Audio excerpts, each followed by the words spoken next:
Current affairs પર આવીએ. Current અફેર્સની વાત કરતાં પહેલાં મેં મારા અમુક સેશન્સમાં વાત કરી હતી. ક્વિક 5 મિનિટ આપણે ફરીથી એ રિપીટ કરી લઈએ. કરંટ અફેરનું ઇમ્પોર્ટન્સ અને મહત્ત્વ શું છે?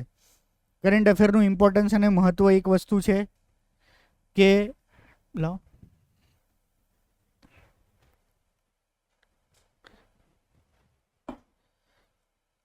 પ્રિલિમ્સ અને મેઇન્સના જેટલા પણ ક્વેશ્ચન્સ હોય છે તો આપણે કન્સિડર કરીને ચાલીએ પ્રિલિમ્સના 400 ક્વેશ્ચન્સ છે, બરાબર છે. પ્રિલિમ્સના જેટલા 400 ક્વેશ્ચન છે એમાંથી 100 to 150 લગભગ એટલા ક્વેશ્ચન્સ એ કરંટ અફેર રિલેટેડ હશે. અને એનાથી પણ વધારે જો કન્સિડર, આ પડઘા પડે છે થોડું બંધ કરો, એનાથી પણ વધારે જો થોડું કન્સિડર કરવા જઈએ તો સ્ટેટિક ક્વેશ્ચન્સ કે પ્યોર કલ્ચરના, પ્યોર હિસ્ટ્રીના ક્વેશ્ચન્સ છે, પ્યોર જ્યોગ્રાફીના છે, પ્યોર પોલિટીના આર્ટિકલના છે, એવા સ્ટેટિક ક્વેશ્ચન્સ, પ્યોર ઇકોનોમી છે, એવા સ્ટેટિક ક્વેશ્ચન્સ પણ જોવા જઈએ ને એ પણ કરંટ અફેર્સમાં જ કવર થઈ જતા હોય છે.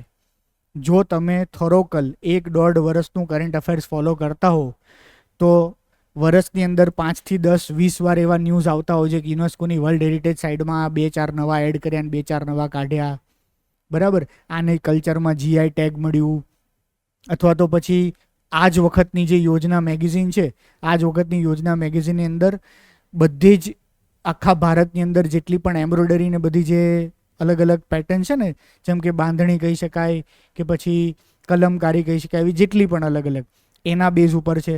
આવતું જે આવશે યોજના મેગેઝિનવાળું એ ભારતના કિલ્લાઓ અને ફોર્ટવાળું આવશે. તો આપણે એક સ્ટાન્ડર્ડ સોર્સની વાત કરી હતી કે ડેઇલી તમે ન્યૂઝપેપર વાંચો છો, યોજના, કુરુક્ષેત્ર, ગુજરાત આવી 2-4-5 મેગેઝિન્સ જુઓ છો. તો જો આવું એક તમારી હેબિટ હશે તો જેટલા પણ બેઝિક સ્ટેટિક સબ્જેક્ટ છે એ સબ્જેક્ટ્સ પણ તમારે એવું માની ચાલો 50% સબ્જેક્ટનો સિલેબસ રિફર થાય. જેમ કે તમે સારી રીતે ફોલો કરી રહ્યા છો તો દરરોજ સુપ્રીમ કોર્ટમાં કંઈક બનતું હોય, સુપ્રીમ કોર્ટનો કોઈક ચુકાદો હોય, અથવા તો પછી પોલિટિકલ કંઈક બનતું હોય, પ્રેસિડેન્ટે કંઈક બિલ પાસ કર્યું કાં તો ના કર્યું, અથવા તો ગવર્નરે કંઈક ડિસિઝન લીધું, સ્પીકરે કંઈ ડિસિઝન લીધું, કોઈ MP કે MLA પક્ષ પલટો કર્યો, હમણાં સુરતમાં જે બન્યું, બરાબર છે. તો એ રીતે અત્યારે ઇન્દોરમાં બન્યું, ખબર છે એ વસ્તુ? હમણાં 2-4 કલાક પહેલાંના ન્યૂઝ, જેવું સુરતમાં થયું સેમ એવું ઇન્દોરમાં કોંગ્રેસનું જે પણ પાર્ટી કેન્ડિડેટ હતો એ BJPમાં જોડાઈ ગયો. VVPAT વાળો કંઈ ઇસ્યુ આવશે, VVPAT એટલે ખ્યાલ છે ને? તો ઇલેક્શન્સ દરમિયાન જો તમે ખાલી કરંટ અફેર્સ ફોલો કરો ને, પોલિટિકલ કરંટ અફેર્સ નહીં પણ આપણા જે બંધારણના રિલેટેડ કે આર્ટિકલ્સના રિલેટેડ કે રૂલ્સ, રેગ્યુલેશન્સ, નિયમના રિલેટેડ કરંટ અફેર્સ ફોલો કરો તેમાંથી ક્વેશ્ચન્સ આવે. જેમ કે આ વખતે વિજિલનો ક્વેશ્ચન પૂછાવાની સંભાવના છે. શું છે વિજિલ?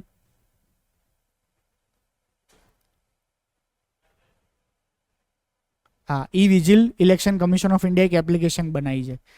એ એપ્લિકેશન એવી બનાવી છે કે જે દરેક સામાન્ય નાગરિક ડાઉનલોડ કરી શકે અને એને એવું લાગતું હોય કે કોઈ પણ જગ્યાએ મોડલ કોડ ઓફ કન્ડક્ટનું વાયોલેશન થઈ રહ્યું છે. વાયોલેશન કેવી રીતે થાય?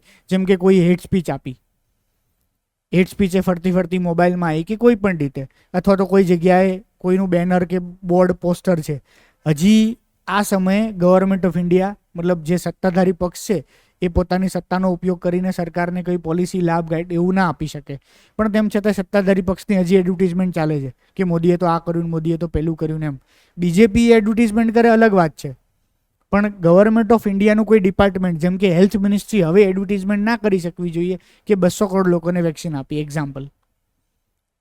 તો આવું કોઈ પણ જગ્યાએ વાયોલેશન થાય છે તો કોઈ પણ સામાન્ય નાગરિક એ મોબાઈલમાં એનું રેકોર્ડિંગ કરે, એને ઉતારી શકે, અપલોડ કરે. અપલોડ કરવાના 45 મિનિટ્સની અંદર એનું રિઝોલ્યુશન કરવું પડે. એટલે ઓવરઓલ 1 કલાક લખ્યા છે પણ અમારે ઓફિશિયલ લેવલે 45 મિનિટ્સ હોય, 15 મિનિટ રિવ્યૂ લેવલે હોય, પણ 60 મિનિટ્સની અંદર એનું ઓનલાઈન રિઝોલ્યુશન થઈ જાય અને માણસને એ વસ્તુ મળી જાય. તો આ બહુ જ એટલે બહુ જ પાવરફુલ ટૂલ કહી શકાય. તો એ વિજિલ હર્ષભાઈ એમાં જ કામ કરે છે. અત્યારે હર્ષભાઈની ગાંધીનગરમાં એ જ પોસ્ટ છે. એ એપ્લિકેશન હર્ષભાઈ જ સંભાળે છે અને એના જ લેવલે થાય. એમાં ડ્યુટી સેટ કરી દીધા હોય. હર્ષભાઈનો ડ્યુટીનો ટાઈમ લેટ નાઇટ વાળો છે, આખો દિવસ. તો નાઇટ્સમાં જેટલી કમ્પ્લેન્સ આવતી હોય એ હર્ષભાઈને આખી ટેકલ કરવાની. પછી એ હાયર અપ લેવલે બધું પછી ઉપરના લેવલે હોય આખું. તો આ જસ્ટ એક એક્ઝામ્પલ આપું છું. કરંટ અફેર્સ મતલબ એક જ સોર્સ. આ ટ્રસ્ટ કરો તમે મારા પર જો ન્યૂઝપેપર જેને વાંચતા આવડી ગયું, ન્યૂઝપેપરની જેને હેબિટ પડી ગઈ, ન્યૂઝપેપરમાંથી પ્રિલિમ અને મેન્સના કરંટ અફેર જેને કાઢતા આવડી ગયા, એ માણસ 6 months to 1 yearની અંદર ઇઝીલી યુપીએસસી ક્લિયર કરી શકે.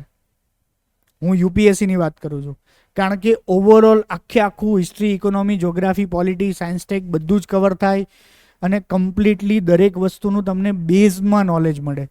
આજનું આપણે કરંટ પેપર જોઈએ, મીનવાઇલ પેરેલલ બીજા ડિસ્કશન એ કરીએ. જનરલી છે ને ફ્રન્ટ પેજની ફૂલ પેજ એડવર્ટિઝમેન્ટ હોય ને એટલે કોક આવે, નહીંતર ફ્રન્ટ પેજ ડાયરેક્ટ કોઈ બીજું જ ફ્રન્ટ પેજ હોય. હવે આમાં એવું થયું, ફ્રન્ટ પેજમાં એડવર્ટિઝમેન્ટ આવી એટલે એ લોકોએ છે ને 11મું પેજ જે વર્લ્ડ હોય ને એ પાછળ લઈ લીધું. ખ્યાલ આવ્યો? નહીંતર પછી સેકન્ડ પેજ, ફ્રન્ટ પેજ બીજું અલગ જ હોય. એટલે આપણે જનરલી આ વર્લ્ડ પેજ જે છે ને એ વાંચવા જેવું છે. એ પહેલા બીજા પેજ નહીં આવે, એ આવશે 10મા કે 11મા પેજે. ઓકે, હવે ધ વર્લ્ડની અંદરથી શું જાણવા મળે? ધ વર્લ્ડમાં 8-10 નાના મોટા આર્ટિકલ હશે ને, 8-10 નાના મોટા આર્ટિકલ્સ આપણે બધા જ નથી વાંચવાના. એ આર્ટિકલ્સમાંથી હેડલાઇન આ અથવા તો એની જે સબ હેડલાઇન કહી શકીએ એના ઉપરથી જ આપણને ખ્યાલ આવી જશે કે આમાંથી એક્ઝામમાં પૂછાઈ શકે એવું છે કે નહીં. તો મોટાભાગે 2 પ્રકારના ન્યૂઝ હશે. એક એવા કે આખો આર્ટિકલ એટલો મહત્વનો હોય કે જેની અંદરથી આપણને ઘણા બધા પોઈન્ટ્સ મળે, પ્રિલિમ અને મેન્સવાળા. અથવા તો પછી એવું હોય કે એ જે આર્ટિકલ છે ને એનો રેફરન્સ જ લેવાનો. આ આર્ટિકલમાં આપણા કામનું કંઈ ના હોય, પણ એ મુદ્દો કામનો છે, જેથી આપણે એ પોઈન્ટ નોટ ડાઉન કરવાનો અને જાતે ક્યાંક ગૂગલમાંથી કે કોઈ બીજા સારા સોર્સમાંથી સર્ચ કરીને આપણે કંઈક વાંચવાનું. અહીંયા લખ્યું છે Russia threatens West with the severe response if its assets are touch. આનું કોઈ મહત્વ નહીં. રશિયાના બહુ બધી જગ્યાએ એસેટ્સ હોય ને અલગ અલગ કન્ટ્રીઝમાં બધે, તો રશિયા યુક્રેન ને બધું ચાલે છે એટલે વર્લ્ડના કન્ટ્રીઝ એને કંઈ કીધું હશે. આ આપણે કંઈ એવું લેવા દેવા છે નહીં. Ukrainian ગ્રાન્ડપા leads over 60s voluntary unite fighting Russian force. એક ડોહા બાપાને એવું લાગ્યું હશે કે રશિયન બાદુ છે ને ભેગા કર્યા બધાને, એટલે એ બી કંઈ આપણા માટે મહત્વનું છે નહીં.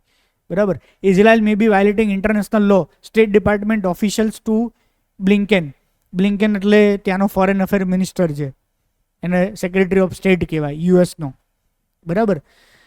તો યુએસ ઇઝરાયલને બહુ બધો સપોર્ટ કરે છે, ઓપનલી સપોર્ટ કરે છે. યુનાઇટેડ નેશન્સને બીજા પ્લેટફોર્મ પર તો કરે જ છે, પણ એને આર્મ્સ સપ્લાયથી કરે છે. પણ આ જેટલા પણ આર્મ્સ પ્રોવાઈડ કરતા હોય, અમેરિકન બધા દેશો બધાને પ્રોવાઈડ કરતા હોય, બરાબર, તો એ ઇન્ટરનેશનલ લો મુજબ હોય, યુનાઇટેડ નેશન્સના લો મુજબ હોય, જે તે કન્ટ્રીના પોતાના લો મુજબ હોય કે એ આર્મ્સનો ઉપયોગ એમણે પોતાની ડિફેન્સ માટે જ કરવાનો છે, અથવા તો એ આર્મ્સનો ઉપયોગ જે ઇન્ટરનેશનલ લો છે એનું વાયોલેશન મુજબ ના થવો જોઈએ. વાયોલેશન મતલબ કે એ આર્મ્સનો ઉપયોગ એ સિવિલિયન એરિયા ઉપર બોમ્બમારો કરવામાં નથી કરતા, એ આર્મ્સનો ઉપયોગ બહુ સામાન્ય લોકો માટે નથી કરતા, આવા બધા રૂલ્સ રેગ્યુલેશન. તો આ જસ્ટ ખાલી એને પૂછ્યું છે. આ બીજું એક વસ્તુ દર્શાવે છે, યુએસની અંદર અત્યારે ઇન્ટરનલ પોલિટિકલ ક્રાઇસિસ ચાલી રહ્યું છે. યુએસની અંદર 2 હોય, આપણે લોકસભા છે તો એને કોંગ્રેસ કહેવાય, એની લોકસભાને, બરાબર, અને આપણે રાજ્યસભા છે તો એને હાઉસ ઓફ રિપ્રેઝેન્ટેટિવ કહેવાય એ લોકોની. હાઉસ ઓફ રિપ્રેઝેન્ટેટિવ જે છે એમાં ટ્રમ્પની જે રિપબ્લિકન પાર્ટી છે એની થીન મેજોરિટી છે, બટ એટલીસ્ટ મેજોરિટી છે. ત્યાંથી કેટલા બધા રૂલ્સ હોય એ પાસ નહીં કરી શકતા. રિસેન્ટલી હમણાં ગઈકાલની જ વાત છે, ગઈકાલે યુએસને યુક્રેન, પેલેસ્ટીન અને ચાઇના નીચે કયું છે પેલું નામ, તાઇવાનને ફાઇનાન્શિયલી આપવાનું હતું, બરાબર, ફંડ્સ. તો એ લો પાસ કરવાનો હતો ને એ લો પાસ કરવો થોડો ડિફિકલ્ટ થઈ ગયો, પણ ફાઇનલી ટ્રમ્પને સપોર્ટ લેવો પડ્યો એટલે પછી એ લો પાસ કરી શક્યા એ લોકોને. તો યુએસમાં પણ આવું એક ક્રાઇસિસ. બીજું, યુએસમાં આટલા વર્ષો પછી ફર્સ્ટ ટાઈમ બહુ જ મોટા લેવલે યુનિવર્સિટીમાં પ્રોટેસ્ટ ચાલી રહ્યા છે અગેન્સ્ટ પેલેસ્ટીન, એટલે સોરી અગેન્સ્ટ ઇઝરાયલ. પેલેસ્ટીનના સપોર્ટમાં ચાલી રહ્યું અને હજી ચાલી રહ્યા છે. તો આવા બધા ન્યૂઝ આપણા એક્ઝામ માટે ઓરિએન્ટેડ નથી, પ્રિલિમ્સ કે મેન્સમાં કંઈ પૂછાય નહીં, પણ શરૂઆતમાં આ ન્યૂઝ તમારા માટે નવા જ એટલે વાંચવું અઘરું લાગે, પણ 2-4 મહિના ન્યૂઝપેપર વાંચતા ને તો હવે તમને આમ ઓવરઓલ આખો એક પર્સ્પેક્ટિવ ક્લિયર થાય કે વર્લ્ડના કયા દેશમાં શું બની રહ્યું છે, ઇન્ટરનલી પણ શું ચાલી રહ્યું છે. હવે આ બધું જ નોલેજ એ તમને ઇન્ટરવ્યૂમાં સખત કામ આવે, એસેમાં બહુ જ કામ આવે, કે જ્યારે એસેમાં તમારે બીજા કરતાં ડિફરન્ટ પર્સપેક્ટિવ આપવો હોય ને, કારણ કે અત્યારે તો તમને એવું લાગે કે ઇન્ડિયા પાવરફુલ છે, ચાઇના પાવરફુલ છે, રશિયા તો સખત પાવરફુલ છે, પણ આવા ડીપ ન્યૂઝ વાંચતા તો તમને એની ઇન્ટરનલ ન્યૂઝે હોય, તમને ખબર પડે કે રશિયામાં પ્રોટેસ્ટ છે. તો આવા 2, 4, 5 પોઈન્ટ્સ તમે તમારા આન્સરમાં લખો તો પેપર ચેકરને ખબર પડે કે આ માણસ વેલરીડ છે, જે બીજા કોઈ વ્યક્તિ નથી ખબર એવી ઘણી બધી સારી ઇન્ફોર્મેશન પણ આ વ્યક્તિ પાસે છે. તો એવું તમારું નોલેજ ક્યાંક તમારા આન્સરમાં દેખાય છે અને ઇન્ટરવ્યૂમાં તો 100% દેખાય. ઓકે, તો આ ન્યૂઝ આ પણ આપણા માટે એટલું ઇમ્પોર્ટન્ટ. આ સેમ મેં જે પ્રોટેસ્ટની વાત કરી એ પ્રોટેસ્ટની વાત ચાલી રહી છે. ઈરાકની અંદર એન્ટી એલજીબીટી લો પાસ થયો, કદાચ તમારે વાંચવામાં આવ્યું હશે, બરાબર છે. ઇન્ડિયા, બાજુમાં પાકિસ્તાન, બાજુમાં ઈરાન, એની બાજુમાં ઈરાક, એની બાજુમાં સિરિયા અને એની બાજુમાં પેલેસ્ટીન. તો આ જ્યોગ્રાફી તમને ખ્યાલ આવવી જોઈએ. ઈરાક જે છે એ ઈરાકમાં જે આઈસીસ હતું એનું મેઇન બેઝ ઈરાકની અંદર જ હતું, અને ઈરાકમાં હજી પણ એવી કોઈ સ્ટ્રોંગ ગવર્મેન્ટ કે એવી છે નહીં. જે પણ કોઈ ગવર્મેન્ટ છે એ ગવર્મેન્ટ જે બીજા ઇસ્લામિક મિલિટન્ટ હોય કે એ હોય એ લોકોનો સપોર્ટ લેવો જ પડે. એટલા માટે એ લોકો આવા જૂના સરિયા લો કે એવા સ્ટ્રિક્ટ લોસ કરે છે. તો હમણાં રિસેન્ટલી એલજીબીટી માટે લો, વર્લ્ડના બધા જ કન્ટ્રીઝ આ સમયે એલજીબીટીના રાઇટ્સને અપહેલ્ડ કરે છે, એલજીબીટીના રાઇટ્સને માને છે, લિબરલ લોસ બનાવે છે, ત્યારે આ અહીંયા ઊંધું થઈ રહ્યું છે, બરાબર. એટલા માટે આ ન્યૂઝમાં છે. એટલે કદાચ મે બી પ્રિલિમ્સ માટે આ પૂછાઈ શકે આવો ક્વેશ્ચન્સ, બરાબર, કે કયા કન્ટ્રીએ શું કર્યું કે એવું કંઈ. એટલે આ આખું ઇમ્પોર્ટન્ટ છે. હવે આપણું ફ્રન્ટ પેજ આવ્યું. અત્યારે ઇલેક્શન ચાલી રહ્યું તો જનરલી ફ્રન્ટ પેજની અંદર ઇલેક્શન જ ચાલે. ટાઈમ ના બગાડવો હોય, ઇલેક્શનમાં રસ ના હોય, એકેય નજર નહીં ફેરવવાની, 1 મિનિટ પણ નહીં બગાડવાની. આપણા માટે કોઈ ફરક નહીં પડતો મોદી સાહેબ 3જી વાર આવે કે 10મી વાર આવે, બરાબર છે. તો આપણા માટે આખું કંઈ ઇમ્પોર્ટન્ટ નથી ઇલેક્શન્સ વાળું. સેકન્ડ પેજ જનરલી ફર્સ્ટ પેજમાં ઇમ્પોર્ટન્ટ આર્ટિકલ્સ હશે ને એનું કન્ટિન્યુએશન હશે. ફર્સ્ટ અને સેકન્ડ પેજ આપણા માટે ઇમ્પોર્ટન્ટ ત્યારે થઈ જાય કે જ્યારે પાર્લામેન્ટનું સેશન ચાલતું હોય ને, કોઈ સરસ કાયદો પાર્લામેન્ટે પસાર કર્યો, બરાબર, કાં તો સુપ્રીમ કોર્ટનું કોઈ જજમેન્ટ્સ આવ્યું, કાં તો પછી કોઈ મોટા પોલિટિકલ ન્યૂઝ હોય. પોલિટિકલ ન્યૂઝ એટલે કે કોઈ જગ્યાએ સ્પીકરના કોઈ ડિસિઝનના લીધે કોઈ મોટો ફેરફાર આવ્યો, તો ઘણીવાર એ ફ્રન્ટ પેજના આર્ટિકલમાં એ સ્પીકર વિશે હોય કે સ્પીકરે કયા કાયદા અંતર્ગત શા માટે આ ડિસિઝન લીધો કે એવું કોઈ પોલિટિકલ ન્યૂઝ હોય. ક્યારેક બહુ જ મોટા ઇકોનોમિક ન્યૂઝ હોય, તો આવા ન્યૂઝ હોય. તો ફ્રન્ટ પેજ ત્યારે જ ઇમ્પોર્ટન્ટ છે. એટલે એવું માની ચાલો વીકમાં 1 કે 2 દિવસ જ એવું હશે જેમાં ફ્રન્ટ પેજ આપણા માટે ઇમ્પોર્ટન્ટ આવે, બાકી ફ્રન્ટ પેજે આપણે સ્કીપ કરી શકીએ. એક્સપ્રેસ નેટવર્ક એટલે આની અંદર જનરલી ઇન્ડિયન એક્સપ્રેસના જે બીજા સિટીઝના સારા ઇમ્પોર્ટન્ટ આર્ટિકલ, જલંધર, પંજાબ, એવા કોઈ બીજા સ્ટેટનો ઇમ્પોર્ટન્ટ લો કે કાયદો હોય એવું જનરલી પૂછી શકે. સેમ આની અંદર પણ આપણા માટે કોઈ ઇમ્પોર્ટન્ટ જેવું કંઈ છે નહીં. આ એક પેજ આખું એમણે ક્રિએટ કર્યું છે ઇલેક્શન્સ માટે, એ પણ આપણે સ્કીપ કરી શકીએ. આ 5મા નંબરનું પેજ જનરલી આવી રીતે રાસીન ફાસીન એ બધું આવતું હશે એડવર્ટિઝમેન્ટ. આપણા માટે મોસ્ટ ઇમ્પોર્ટન્ટ પેજ હવે શરૂ થયા. આને એડિટોરિયલ પેજ કહેવાય, અને આની પછીનું પેજ આવે એને ઓપિનિયન પેજ કહેવાય. એડિટોરિયલ પેજ એટલે અહીંયા જનરલી 3 એડિટોરિયલ હોય. 2 જે આ લાંબી લાઈનમાં, આ પહેલું એડિટોરિયલ, આ બીજું અને આ ત્રીજું. અહીંયા એડ છે, સોરી પેલું છે કાર્ટૂન, પણ કંઈક વાર 3 એડિટોરિયલ આવે.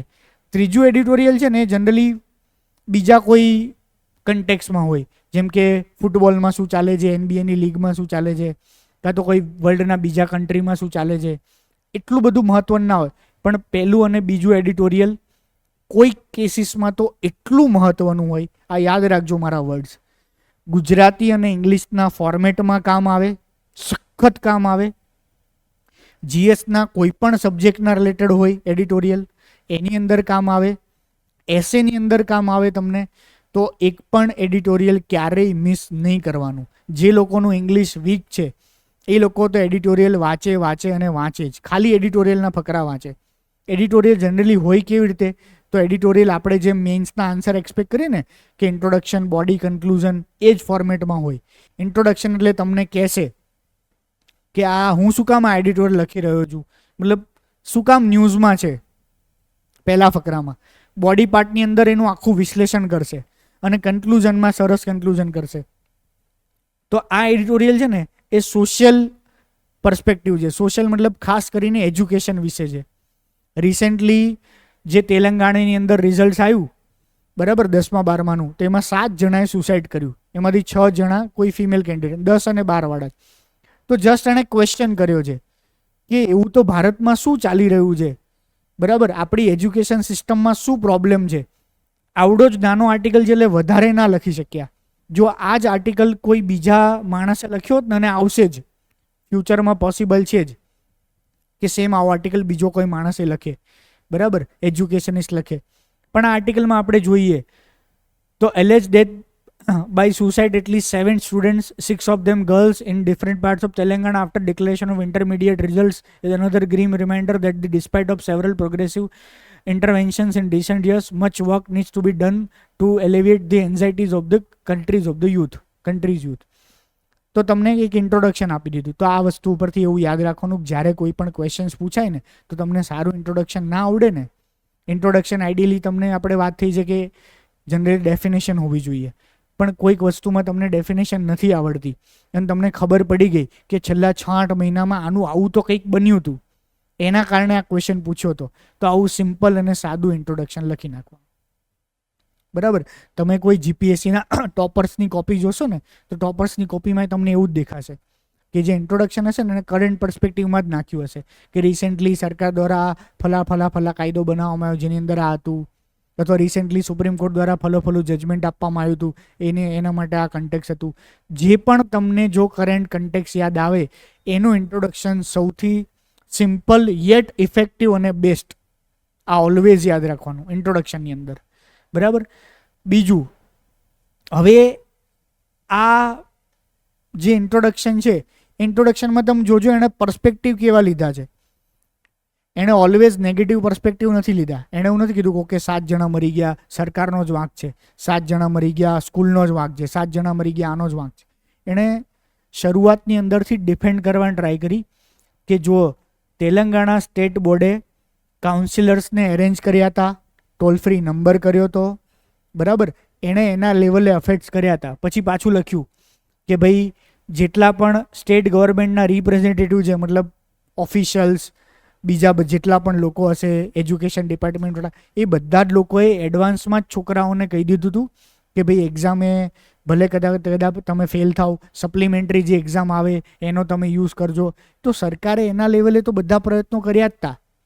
ડાયરેક્ટ એ 7 ડેથથી તો ક્રિટિસિઝમ પર નથી આવી ગયા. તો આપણે પણ જ્યારે આન્સર લખીએ ગમે તેટલી ગ્રીમ નેગેટિવ વસ્તુ હોય તો ક્યારે એવું તો ના બને કે સરકારે કોઈ ટ્રાય જ નહીં કરી કોઈ પણ વર્સ્ટ પાર્ટની અંદર. એક એક્ઝામ્પલ લઈએ કે મોરબીમાં પેલો ઝૂલતો પુલ તૂટી ગયો હતો, કે પછી ઓલી હરણી નદીમાં પેલા છોકરાઓ ડૂબી ગયા હતા. બંને બહુ જ ખરાબ ગ્રીમ ઘટના છે. આવું ના જ થવું જોઈએ. 100% એડમિનિસ્ટ્રેશનનો વાંક છે જ, પણ એનો મતલબ એવું નહીં કે એડમિનિસ્ટ્રેશને કોઈ ટ્રાય જ નહીં કરી, એડમિનિસ્ટ્રેશને કંઈ રૂલ્સ જ નહીં બનાવ્યા, રેગ્યુલેશન જ નહીં બનાવ્યા, કોઈ એફર્ટ્સ જ નહીં કરે, એવું તો છે જ નહીં ને. તો એટલીસ્ટ તમારા આન્સરની અંદર જો તમે બહુ જ ખરાબ વસ્તુ છે, દેટ મીન્સ એવું થયું કે તમે મેજોરિટી પાર્ટ ક્રિટિસિઝમ કરવાના છો, તો પછી છે ને પોઝિટિવ પાર્ટ શરૂઆતમાં લઈ લો 2-3 પોઈન્ટ્સ, પછી તમે આખો ક્રિટિસિઝમ વાળો પાર્ટ કરો. આ જનરલી રાઇટિંગ તમારી સ્કિલ્સ અને સ્ટ્રેટેજી હોવી જોઈએ. એટલે સમહાવ 100% નહીં, 50-50 નહીં, પણ તમે કઈક રીતે બેલેન્સ કરવાની ટ્રાય કરો છો આન્સર્સને. તો એમણે જો સ્ટેટ ગવર્મેન્ટના એફર્ટ્સની વાત કરી, બરાબર, એફર્ટ્સની વાત કરી. હવે એને જોરદાર રીતે ક્રિટિસિઝમ કરવું છે. હવે એને ક્રિટિસિઝમ કરવું છે ને તો એ ક્રિટિસિઝમ 2 રીતે થાય. એક તો ડેટા આપીને થાય, સારો એવો ડેટા.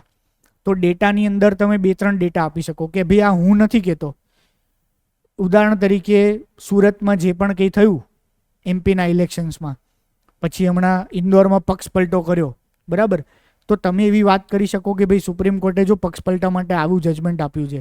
બંધારણની ટોક કે ડિસ્કશન ચાલતું ત્યારે પક્ષપલટા માટે આ વાત થઈ હતી, પછી પક્ષપલટાનો કાયદો બન્યો ત્યારે આ વાત થઈ હતી. આ 4 પોલિટિકલ રિફોર્મ કમિશન બન્યા, એ કમિશને પક્ષપલટાને આટલું સિરિયસ લેવામાં આવ્યું છે અને એના માટે આ કીધું છે. તો આ બધી વસ્તુને શું કહેવાય કે તમે તમારી વાત સબસ્ટેન્શિએટ કરો છો.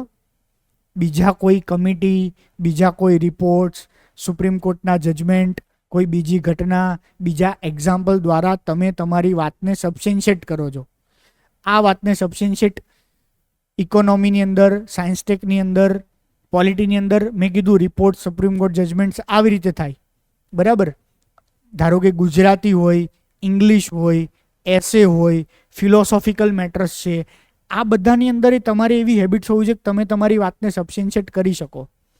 જેમ કે એથિક્સનું લખવાનું છે અથવા તો તમારે ફિલોસોફિકલ એસે લખવો છે, આ બધી વાતમાં તમે તમારી વાતને સબસ્ટેન્શિએટ કરી શકો માઇથોલોજીકલ સ્ટોરીઝ દ્વારા, એક્ઝામ્પલ્સ દ્વારા, એવા કોઈ મહાન વ્યક્તિના જીવન દ્વારા, બરાબર.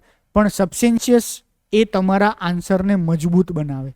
રીઝન કે હું અત્યારે કોઈ પણ વસ્તુ બોલું સતત સરકાર વિશે કે આના વિશે, બરાબર, તો તમને તરત ખરાબ લાગે, મારો બયાસ ઓપિનિયન લાગે. ચલો એવું નહીં, મારે કાસ્ટ વિશે જ ખરાબ બોલવું છે, કોઈ કાસ્ટ વિશે મારે ખરાબ બોલવું છે, હું સીધા વર્ડ્સમાં બોલું તો ડાયરેક્ટ હું ખરાબ સાબિત થઉં ને અક્રોસ ધી કાસ્ટ. પણ હું રેફરન્સીસ આપું કે આણે આવું કીધું હતું, આણે આવું કીધું હતું, આણે આવું કીધું હતું, આણે આવું કીધું, તો હું તો આવ્યો જ નહીં પિક્ચરમાં. પણ હું બધા રેફરન્સ પાછા ખરાબ જ આપું જોઈએ કાસ્ટના. ખ્યાલ આવ્યો? તો આન્સર રાઇટિંગની આ એક સ્કિલ થઈ. આન્સર રાઇટિંગની સ્કિલમાં તમારા ઓપિનિયન તો અંદર હશે જ, તમારી વાત, પણ ઓલવેઝ એવી ટેવ પાડો કે 2-3 વસ્તુ તમે ક્યાંક એક્ઝામ્પલ્સ ટાંકો. તો જો આણે લખ્યું છે કે નેશનલ ક્રાઇમ રેકોર્ડ બ્યુરોના ડેટા પ્રમાણે કે રિસેન્ટ ટાઈમ્સની અંદર સ્ટુડન્ટ બહુ જ સ્ટ્રેસ ફીલ કરે છે. એ કેવી રીતે દેખાય છે? તો કે 2022માં ટોટલ 13,000 જેટલા લોકોએ સુસાઇડ કર્યું, બરાબર. તો 13,000 એટલે બહુ જ મોટો આંકડો થયો, બરાબર છે. અને આ શું કહે છે કે 7% ઓફ ટોટલ જે સુસાઇડ હતા ને એમાંથી 8% જેટલા તો સ્ટુડન્ટ સ્ટ્રેસના કારણે કરી રહ્યા છે. તો મેજર રીઝન છે એ જે એક્ઝામ સ્ટ્રેસ. તો એણે વાત આખી એક પ્રસ્તાવનાને ફાઉન્ડેશન બાંધ્યું આ વસ્તુ માટેનું. પછી હવે જે કોમન વાતો છે એ બધી કરી છે. કોમન વાતો એટલે કે કોમ્પિટિટિવ પ્રેશર છે, પેરેન્ટ્સની એક્સપેક્ટેશન્સ છે, બરાબર, કે પછી લોકોને એવું લાગે છે કે ભાઈ એકેડમિક લાઈફ સક્સેસ હશે તો જ બેટર લાઈફ હશે, તો જ આગળ લાઈફમાં સક્સેસફુલ હશું. પછી વાત કરી કે આની અંદર સ્કૂલનો પણ રોલ છે. સ્કૂલ જ કોમ્પિટિટિવ મેન્ટાલિટી નાના બાળકની અંદર જ પેલું કરી રહ્યા છે. ટીચર્સનો પણ રોલ છે, ટીચર પણ એને પુશ કરી રહ્યા છે. અને આ બધી વસ્તુની અંદર છોકરાને કે લર્નિંગ નહીં મળતું. છોકરાને એવું નહીં કહેવામાં આવતું તું કન્સેપ્ટ ક્લિયર કરાતે, રોટ લર્નિંગ કરવાડવામાં આવે છે. તો આ જેટલી પણ એજ્યુકેશન સિસ્ટમના પ્રોબ્લેમ છે, કોચિંગ સિસ્ટમની પણ વાત આવી ગઈ, બરાબર. આ બધી વસ્તુની કમ્પ્લીટ એણે ટોટલ એનાલિસિસ કર્યું. અને આખું એનાલિસિસ કર્યા પછી જ્યારે એણે એન્ડ કરવાનો આવ્યો ને, તો એન્ડમાં એણે બીજા કોઈ એક કરંટ સાથે કર્યું. હવે જો બીજી એક મસ્ત એન્ડ કરવાની રીત, તમારા કોઈ પણ આન્સરને એન્ડ કરવા માટે ઓલરેડી ગવર્મેન્ટના કોઈ એફર્ટ્સ ચાલતા હોય ને, સરકારના, એડમિનિસ્ટ્રેશનના, ગવર્મેન્ટના, બરાબર, અથવા તો ઓલરેડી કોઈ એક જોરદાર સારું કમિશન બેઠું હોય જેણે કીધું જ છે કે આને આ રીતે સુધારી શકાય. સુપ્રીમ કોર્ટનું રિસેન્ટલી જજમેન્ટ આવ્યું જ હોય અને એણે કીધું જ હોય કે ભાઈ આવી રીતે પોલિટિકલ કરપ્શન અટકાવી શકાય. તો એને ટાંકીને પછી તમારા રેફરન્સ. તો આની અંદર ન્યૂ એજ્યુકેશન પોલિસી જે છે એ આવી જ છે. ન્યૂ એજ્યુકેશન પોલિસીની અંદર સ્ટ્રેસ રિડ્યુસ કરવાની વાત કરી જ છે. ન્યૂ એજ્યુકેશન પોલિસીની અંદર સેમ વાત કરી છે કે જે પણ સ્ટુડન્ટ છે એ સ્ટુડન્ટની પોતાની કેપેબિલિટી પ્રમાણે એની એક્ઝામ્સ લેવામાં આવે, એની કેપેબિલિટી પ્રમાણે એ આગળ કરિક્યુલમ એનો સેટ કરવામાં આવે, બરાબર. ન્યૂ એજ્યુકેશન પોલિસીની અંદર સેમ વાત કરવામાં આવી છે સાયકોલોજીકલ ઇમ્પેક્ટની પણ, એજ્યુકેશનના સાયકોલોજીકલ ઇમ્પેક્ટની. તો આ બધી વસ્તુમાં એણે વાત કરી કે ન્યૂ એજ્યુકેશન પોલિસીમાં આ બધું કીધું જ છે. હવે એને સારી રીતે ઇમ્પ્લિમેન્ટેશન કરવાની જવાબદારી એડમિનિસ્ટ્રેશનની છે. હવે બીજું, આ આમાં નથી લખ્યું પણ હું તમને કહું છું કે જ્યારે તમારે એન્ડ કરવું હોય ને કોઈ પણ પાર્ટ, તો તમે છે ને બધા જ સ્ટેક હોલ્ડર લઈ લેશો ને, બધા જ સ્ટેક હોલ્ડર કોઈ પણ પ્રોબ્લેમમાં, એજ્યુકેશન પ્રોબ્લેમ હોય, હેલ્થનો પ્રોબ્લેમ હોય, કે બીજો ક્રાઇમ અગેન્સ્ટ વિમેનનો પ્રોબ્લેમ હોય, એન્વાયરમેન્ટનો પ્રોબ્લેમ હોય, એડમિનિસ્ટ્રેશનનો પ્રોબ્લેમ હોય, પોલિટિકલ પ્રોબ્લેમ હોય, તો તમારે વિચારવાનું કે જનરલી સોસાયટીમાં કે દેશમાં સ્ટેક હોલ્ડર કયા. આ સ્ટેક હોલ્ડર જ્યાં જ્યાં લાગુ પડતા ને તમે એ બધાનો રોલ એક લાઇનમાં એન્ડમાં લખશો ને તો એ તમારો બેસ્ટ આન્સર થઈ ગયો. પહેલું સ્ટેક હોલ્ડર સરકાર અને એડમિનિસ્ટ્રેશન, બરાબર. સરકારે કાયદો બનાવવો જોઈએ. ક્રાઇમ અગેન્સ્ટ વુમેન વધારે છે તો સરકારે સ્ટ્રિંજન્ટ કાયદા બનાવવા જોઈએ. હજી પણ PCPNDT એક્ટનું પાલન થતું નથી. લોકો બાળકીને દૂધ પીતી કરે, જે બી કંઈ, મતલબ ગર્ભપાતને એવું કરે, તો સરકારે કાયદા કડક બનાવવા જોઈએ. ક્લિયર? કોઈ પણ વસ્તુમાં સરકારના કાયદા. બીજું, એ કાયદાનું ઇમ્પ્લિમેન્ટેશન કોણ કરશે? તો એડમિનિસ્ટ્રેશન. તો એડમિનિસ્ટ્રેશનની રિસ્પોન્સિબિલિટી છે કે એ કાયદાનું કડક પાલન કરાવડાવે યોગ્ય રીતે. એટલે સરકાર, ગવર્મેન્ટ, એડમિનિસ્ટ્રેશન.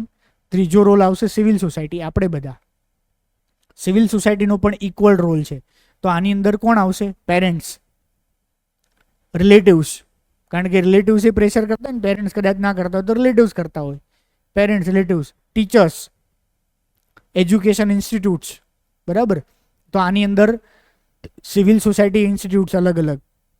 હોસ્પિટલની વાત, મતલબ હેલ્થની વાત હોય તો હોસ્પિટલ આવી ગઈ. એજ્યુકેશનની વાત હોય સ્કૂલ્સ આવી ગઈ. ટીચર્સ. હજી મેજર ઇમ્પોર્ટન્ટ રોલ આવશે આની અંદર બિઝનેસ કમ્યુનિટી. કારણ કે જેટલી પણ મોટાભાગની બિઝનેસ કમ્યુનિટી છે એ મોટાભાગની બિઝનેસ કમ્યુનિટી એ ફંડિંગ આપી શકે, સપોર્ટ, CSR એક્ટિવિટીઝ હોય છે ને એમની, તો એમની CSR એક્ટિવિટીઝ, ફંડિંગ, બીજી કોઈ રીતે બિઝનેસ કમ્યુનિટીઝ ડાયરેક્ટ એસોસિએટેડ હોય, એન્વાયરમેન્ટનું વાયોલેશન થતું હોય, એન્વાયરમેન્ટને નુકસાન થતું હોય, બરાબર, એવી કેટલીય જગ્યાએ બિઝનેસ કમ્યુનિટીઝ અંદર આવશે. બરાબર. બીજી તમને સિવિલ સોસાયટી એટલે સાદી ભાષાની અંદર કે એવી કમ્યુનિટીઝ કે જે કાસ્ટ બેઝ હોય, જે કદાચ કોઈ ક્લાસ બેઝ હોય, એવી અલગ અલગ કમ્યુનિટીઝ. તો આ બધી અલગ અલગ કમ્યુનિટીઝનો પણ રોલ છે. મતલબ સંગઠનો, સમજો ને, નાના મોટા જેટલા પણ સંગઠનો કન્સિડર કરીએ એ સંગઠનોનો નાના મોટાનો રોલ છે. તો આવા તમે સ્ટેક હોલ્ડર્સની ખાલી વાત કરતાં શીખી જાઓ તો સ્ટેક હોલ્ડર્સની વાત કરીને તમે છેલ્લે સરસ રીતે કન્ક્લુડ કરી શકો. સરકારે આમાં કાયદો બનાવવાની જરૂર છે. કાયદો બનાવ્યો હોય તો એવું લખવાનું સારું પાલન કરવાની જરૂર છે.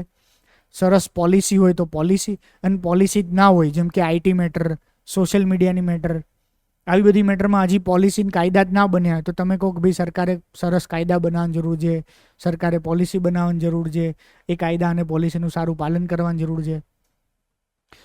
તો આ એડિટોરિયલમાં તમને આવો આઈડિયા નહીં મળ્યો, પણ હું તમને આ કહેવા માગતો હતો કે જો તમે 2-3-6 મહિના સરસ આવા એડિટોરિયલ વાંચવાની હેબિટ હોય ને, ઓટોમેટિકલી તમને એવો ખ્યાલ આવી જશે કે તમે આન્સર્સ કેવી રીતે લખી શકો. કારણ કે એક ફિલ્ડનો આન્સર બીજા ફિલ્ડમાં 100% લાગુ પડે. તમારી પાસે અનએક્સપેક્ટેડલી કોઈ પણ ફિલ્ડનો ક્વેશ્ચન્સ આવી ગયો અને તમે આવી રીતે સતત વાંચ્યું છે તો તમને ખબર જ પડી જાય કે આને સોલ્યુશન કેવી રીતે આપ્યા છે, વે ફોરવર્ડ કેવી રીતે આપ્યા છે.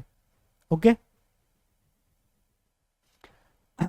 સંજય બારુના જનરલી આર્ટિકલ્સ બહુ સારા હોય છે, પણ આ પોલિટિકલ આર્ટિકલ્સ લખ્યો એટલે આપણે સ્કીપ કરી શકીએ. સેમ યુકેની અંદર આપણે મેં જે વાત કરી એનો જ એડિટોરિયલ છે. યુએસ, યુક્રેન, ઇઝરાયલ, તાઇવાન આ ત્રણેયને એડ પેકેજ આપવા માગતું હતું 94 બિલિયન જેટલું. યુક્રેનને જે એડ પેકેજ આપવા માગતું હતું એ યુક્રેનને એડ પેકેજ જે રશિયા સામે વોર છે હજી વધારે સારી રીતે ડિફેન્સ કરી શકે એના માટે. ઇઝરાયલને જે એડ પેકેજ આપવા માગતું હતું એ ઇઝરાયલના એડ પેકેજ એટલે અત્યારે જે હમાસ કે ઈરાન સામે જે ચાલી રહ્યું છે એના માટે. તાઇવાનવાળું મોસ્ટ ઇમ્પોર્ટન્ટ છે. તાઇવાનવાળું એટલા માટે કે પેસિફિક ઓશિયનની અંદર ચાઇના પોતાનું વર્ચસ્વ વધારી રહ્યું છે. બરાબર. તો એટલા માટે તાઇવાન જે છે એ તાઇવાનને જેટલું યુએસ સરકાર સ્ટ્રોંગ સપોર્ટ કરશે એ જેટલું સ્ટ્રોંગ હશે એટલું યુએસનું ત્યાં વધારે વર્ચસ્વ હશે. એટલે આવા અમુક આર્ટિકલ્સ તમે વાંચશો ને તો લાંબા સમયગાળે તમારી સામે એક આખું બ્રોડ પર્સ્પેક્ટિવ ને પિક્ચર ક્રિએટ થશે કે કયા દેશોના કેવી રીતે ગ્રુપ બનેલા છે, અને ગ્રુપ પરમિનન્ટ કે એવા ના હોય, એ ગ્રુપ પોતપોતાના ઇન્ટરેસ્ટ પ્રમાણે હોય. તો ઓટોમેટિકલી તમને ખ્યાલ આવે કે આ બેઝ ઉપર ઇન્ડિયાએ પણ શું કરવું જોઈએ, ઇન્ડિયાએ પણ કોનો સપોર્ટ કરવો જોઈએ. બરાબર. તો આવી રીતે ક્યારેક તમે IRના આર્ટિકલ્સ વાંચશો એટલે ખ્યાલ આવશે. જે આઈડિયાઝ પેજ હોય નેક્સ્ટ, એમાં બહુ જ મોટા અને સારા રાઇટર્સ હોય, એણે કોઈ એક ઇસ્યુ ઉપર બહુ જ ઇનડેપ્થ ડિસ્કશન કર્યું હોય. આ પેજ એડિટોરિયલ જેટલું જ મહત્વનું. ક્યારેક કોઈ જ આર્ટિકલ કામનો ના હોય, પણ કોઈક આર્ટિકલ એટલો સરસ આવી જાય, જેમ કે એજ્યુકેશનનો આર્ટિકલ્સ ક્યારેક એટલો સરસ આવી જાય, જેના એજ્યુકેશનના 1, 2, 3, 4, 5 એમ કરીને 10 પ્રોબ્લેમ કીધા હોય, એ જ ઓર્ડરમાં 1, 2, 3, 4, 5 એ 10 પ્રોબ્લેમનું સોલ્યુશન કીધું હોય. સેમ ક્યારેક હેલ્થ સેક્ટરની વાત થતી હોય, સેમ ક્યારેક ડિફેન્સ સેક્ટરની વાત થતી હોય, સેમ ક્યારેક નોર્થ ઇસ્ટનો પ્રોબ્લેમ હોય, ક્યારેક નક્સલાઇટનો પ્રોબ્લેમ હોય, ક્યારેક એન્વાયરમેન્ટનો પ્રોબ્લેમ હોય, ક્યારેક આપણે ઉદાહરણ તરીકે કોરલ બ્લીચિંગ છે તો એવી વાત હોય. આપણા UPSCના GPSCના જેટલા ટોપિક છે એ બધા જ ટોપિક વિશે મહિનામાં 2 થી 3 તમને આર્ટિકલ મળી જશે, જે આર્ટિકલ પ્રોપર ઇનડેપ્થ અને ડિટેલ્ડ હોય. અને જે અશોક ગુલાટી છે એ ઓલવેઝ અને ઓલવેઝ એગ્રીકલ્ચરના જ આર્ટિકલ લખશે. આ આર્ટિકલ એટલો કમ્પ્રિહેન્સિવ નથી પણ એટલો સરસ આઈડિયા આપેલો છે અશોક ગુલાટીએ. એણે એવું કીધું છે કે આપણી જે ફૂડ સિસ્ટમ છે એને ક્લાઇમેટ રેઝિલિયન્ટ બનાવી હશે તો ક્લાઇમેટ રેઝિલિયન્ટ બનાવી હશે મતલબ 3-4 વસ્તુને એને ફોકસ કરવાનું કીધું છે કે એક તો ફૂડ સિસ્ટમને ક્લાઇમેટ રેઝિલિયન્ટ બનાવવાની વાત કરી, ગ્રાઉન્ડ વોટર ડિપ્લેશનને રોકવાની વાત કરી, ગ્રીન હાઉસ ગેસને એમિશન કરવાની વાત કરી છે અને બાયોડાયવર્સિટી રિવોર્ડ આપવાની વાત કરી. આ ત્રણેય વસ્તુ ક્યાંથી થશે તો કે આપણે સોઇલને હીલ કરશું ને તો ચારેય વસ્તુ થશે. એટલે એણે ફાસ્ટ આમાં હિસ્ટોરિકલ બેકગ્રાઉન્ડ આપ્યું. તો કે એપ્રિલ 2022માં આપણે અર્થ ડે સેલિબ્રેટ કર્યો હમણાં, બરાબર. તો અર્થ ડેના કન્ટેક્સની અંદર એણે આખી એવી વસ્તુ વાત કરી છે કે 1970માં સૌથી પહેલી વાર આ બાબતની કોન્શિયસનેસ જાગી. વર્લ્ડમાં એન્વાયરમેન્ટવાળો કન્સેપ્ટ જ નહોતો. એન્વાયરમેન્ટવાળો કન્સેપ્ટ સૌથી પહેલાં 1972માં આવ્યો. 70માં યુએસમાં બહુ જ મોટું એન્વાયરમેન્ટને નુકસાન થઈ રહ્યું છે ને પૃથ્વી તબાહ થઈ રહી છે ને એવા બહુ જ બધા પ્રોટેસ્ટ ને બધું થયું. એટલે સૌથી પહેલી વાર હ્યુમન અને એન્વાયરમેન્ટ સમિટ સ્ટોકહોમમાં થઈ 1972માં. એટલે એણે ખાલી હિસ્ટોરિકલ કન્ટેક્સ લીધો છે. તો તમે વિચાર કરો આ એક પણ લખવાની રીત થઈ. જે ફિલ્ડની વાત કરી રહ્યા છો એ ફિલ્ડનું ઉદ્ભવને હિસ્ટોરિકલ કન્ટેક્સ જો તમને લખતા આવડતો હોય ને સૌથી ગ્રેટ થઈ. અત્યારે એન્વાયરમેન્ટની વાત ચાલતી હોય, પેરિસ ક્લાઇમેટ ડીલની વાત ચાલે છે, બરાબર. એવી પેરિસ ક્લાઇમેટ ડીલ તો જૂની થઈ ગઈ પણ હવે કદાચ આ ડિસેમ્બરમાં નવી એક ક્લાઇમેટ ડીલ થશે, બરાબર. એ નવી ક્લાઇમેટ ડીલ નેક્સ્ટ યરમાં 99% પૂછાશે જ. શેના માટે વાત ચાલી છે ખ્યાલ છે તમને?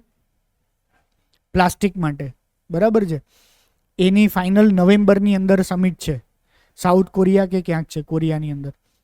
તો એ જે નવેમ્બરની અંદર સમિટ છે એમાં કંઈક પ્લાસ્ટિક માટેની સેમ ટ્રીટી બહાર નીકળશે કે પ્લાસ્ટિકનું single use plastic phase out કરવાનું, પ્લાસ્ટિકની અંદરના કેમિકલ ઓછા કરવાના, પ્લાસ્ટિકની જગ્યાએ બીજું શું રિપ્લેસમેન્ટ છે તો કે એ વાપરવાનું શરૂ કરવાનું, જે પણ કંઈ નીકળે એની જ્યારે વાત કરતા હોય તો તમે એન્વાયરમેન્ટ અવેરનેસની શરૂઆત ક્યાંથી થઈ એવો હિસ્ટોરિકલ કન્ટેક્સ આ 1972 વાળો બતાવીને ફાસ્ટ ફોરવર્ડ ક્રોનોલોજીમાં જો તમે આવી શકો ને એને બેસ્ટ રાઇટિંગ મેથડ કહી શકાય. તો આણે સેમ એવી જ વાત કરી છે કે અર્થ ડે ઓબ્ઝર્વ કર્યો, બરાબર. તો 1970માં પહેલી વાર અવેરનેસ થઈ. ત્યારથી માંડીને એણે 4-5 સમિટને બધી વાત કરી. પછી એવું કીધું કે ટોટલ 50 જેટલી કોન્ફરન્સ ઓફ પાર્ટીસ થઈ ચૂકી છે. મિટિંગ્સ થાય ને એને COP કહેવાય. 50 જેટલી કોન્ફરન્સ ઓફ પાર્ટીસ થઈ રહી છે. એની અંદર જે લાસ્ટ થઈ એ દુબઈની અંદર કોન્ફરન્સ ઓફ પાર્ટીસ થઈ કે આ બધી જ કોન્ફરન્સ ઓફ પાર્ટીસની અંદર બધું ડિસ્કશન આવ્યું છે. એ વસ્તુના બેઝ પર ફરતા એણે પછી એક વસ્તુની વાત કરી કે આ એન્વાયરમેન્ટનો ચેલેન્જ અને પ્રોબ્લેમ શું છે. તો એણે છે ને એક રિયાલિટી પણ બતાવી અને એવી રિયાલિટી તમારે પણ બતાવવી પડે. જેમ કે ખાલી એવું નથી કીધું કે માણસના કારણે થાય છે કે પછી ઇન્ડસ્ટ્રીના કારણે થાય છે કે પછી ટ્રાન્સપોર્ટેશન સેક્ટરના કારણે બધા પ્રોબ્લેમ છે. એણે પ્રોબ્લેમની વાત કરી કે માણસની વસ્તી વધી રહી છે. એ સૌથી એક મેજર પ્રોબ્લેમ છે. અને માણસની વસ્તી વધી રહી છે ને એની ગ્રેવિટી એણે દર્શાવવા માટે એણે જો અહીંયા થોડુંક ડેટા આપ્યો છે. એણે એવું કીધું કે જ્યારથી હોમોસેપિયન્સ અસ્તિત્વમાં આવ્યો ને એના 2 લાખ વર્ષ પછી 1804માં 1 બિલિયન પોપ્યુલેશન થઈ. હજી બીજી બિલિયન પોપ્યુલેશન કરતાં 127 વર્ષ થયા ટોટલ. પણ એ પછી 100 વર્ષની અંદર 2 થી 8 બિલિયન પહોંચી ગયા. તો એણે ગ્રેવિટી શો કરી કે આ જેટલા પણ એન્વાયરમેન્ટલ પ્રોબ્લેમ કે જે પણ કંઈ છે એની પાછળનું મેઇન મૂળભૂત કારણ હ્યુમન પોપ્યુલેશન છે, બીજું કોઈ જ કારણ નથી.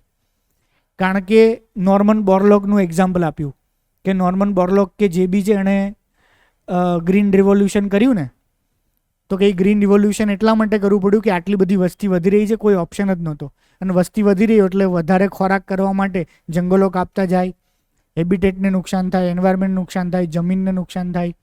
આ બધી વસ્તુનો આંકડો એણે હિસ્ટોરિકલ કન્ટેક્સ કરીને આખી કમ્પ્લીટલી વાત કરી.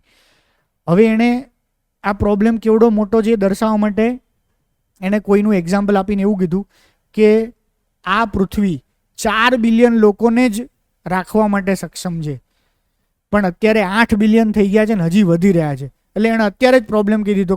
આપણી જે કેપેસિટી છે પૃથ્વી એના કરતાં ડબલ જ આપણે ચાલી રહ્યા છીએ અને હજી સતત વધી રહ્યા છે. તો ફૂડ સ્કેર્સિટીનો પ્રોબ્લેમ સોલ્વ કરવા માટે ગ્રીન રિવોલ્યુશન થયું. ગ્રીન રિવોલ્યુશનના મેજર આસ્પેક્ટ કયા હતા? સૌથી પહેલું ગ્રીન રિવોલ્યુશનની અંદર હાઈ yielding સીડ્સ જે હાઇબ્રિડ હતા, હવે એ GM મોડિફાઈડ થઈ ગયા છે, બરાબર ને. બીજું ગ્રીન રિવોલ્યુશનની અંદર આસ્પેક્ટ હતું હાઈ yielding સીડ્સને વધારે ઇરિગેશન જોઈએ, વધારે પાણી જોઈએ, તો ઇરિગેશનની ફેસિલિટીઝ.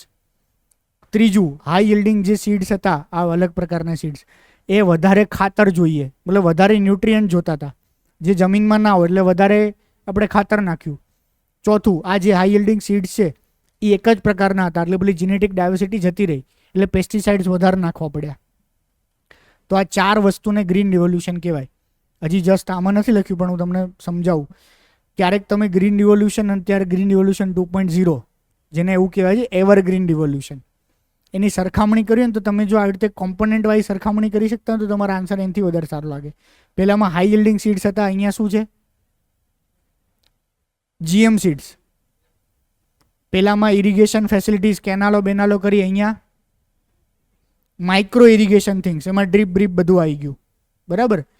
અહીંયા પેસ્ટિસાઇડ્સ હતા વધારે આપણે ન્યુટ્રિયન્ટ્સ નાખતા હતા, બરાબર છે, એટલે વધારે ફર્ટિલાઇઝર્સનો યુઝ કરતા હતા. અહીંયા શું કરવાનું છે? નેચરલ ઓર્ગેનિક ફાર્મિંગ, બરાબર છે. અને અહીંયા આપણે પેસ્ટિસાઇડ્સનો યુઝ કરતા હતા, અહીંયા શું કરવાનું છે? સેમ ઓર્ગેનિક અથવા તો પેસ્ટિસાઇડ્સ, સિમ્પલ.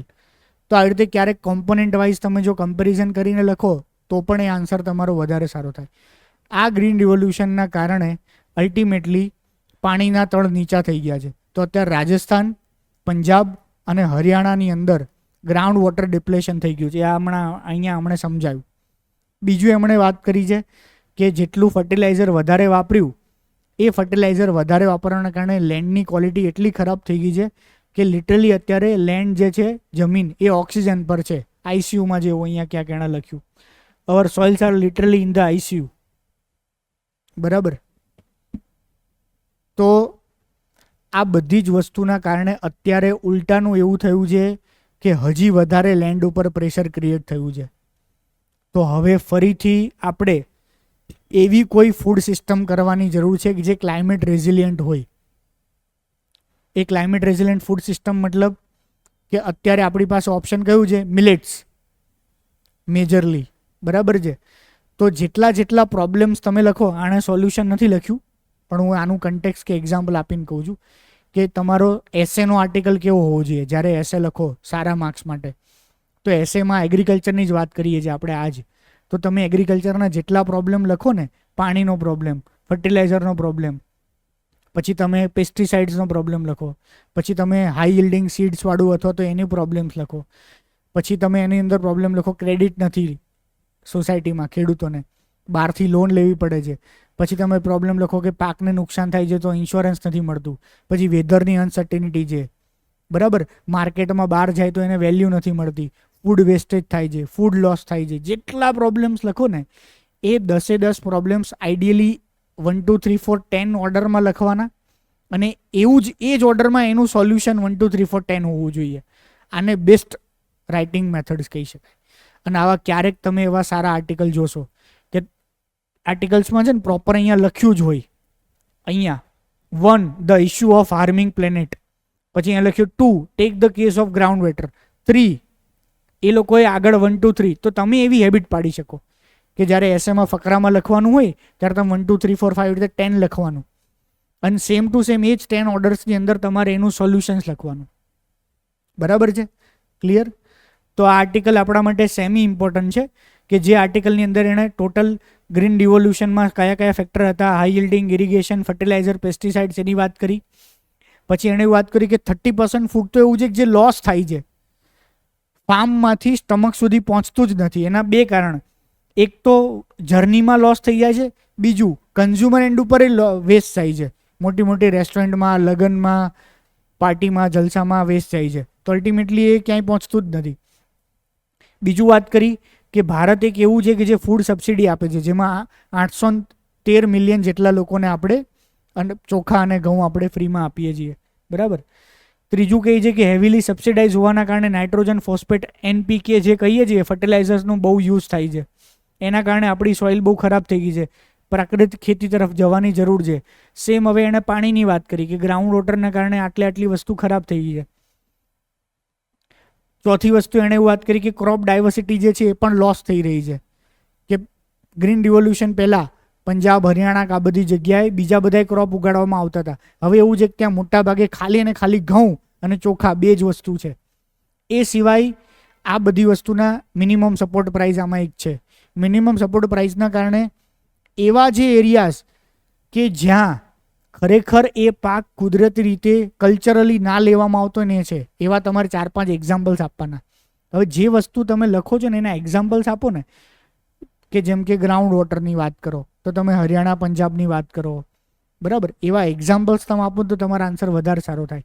જેમ કે સુગર કેન, તો સુગર કેનને અને ચોખા આ બંનેને સૌથી વધારે પાણી જોઈએ. તો આ બંને જનરલી ક્યાં થતા ખબર છે? મોસ્ટલી એક તો ગંગાના અને બ્રહ્મપુત્રના બેલ્ટમાં જ થતા, બીજે ક્યાંય નહીં. સુગર કેન મોસ્ટલી આખા યુપીની અંદર હાઈએસ્ટ પ્રોડક્શન હતું, બરાબર. અને ચોખા જે છે એ ચોખા મોસ્ટલી વેસ્ટ બેંગાલ, ઓડિશા, છત્તીસગઢ, ઝારખંડ, આસામ આ બધી જગ્યાએ હતા, કારણ કે ત્યાં ફ્લડવાળું પાણી જો ને એની અંદર જ થાય. હવે ચોખા બધા જ હરિયાણા, પંજાબ અને આ બધી બાજુ જઈ રહ્યા છે, બરાબર. ઘણા સમયથી જતા રહ્યા છે. સુગર કેન હવે આર્ટિફિશિયલી ક્યાં જઈ રહ્યું છે? સાઉથમાં, મહારાષ્ટ્રમાં. ખાસ કરીને મહારાષ્ટ્ર તો પાછું એવું છે કે જ્યાં તો ડ્રાઉટનો પ્રોબ્લેમ હોય છે મોટો. હવે એ કેવી રીતે ત્યાં સુગર કેનને લઈ જઈ શકે? ખાલી ને ખાલી એક જ વસ્તુના કારણે. ત્યાં એક certain political party, political leader હતા. કોણ?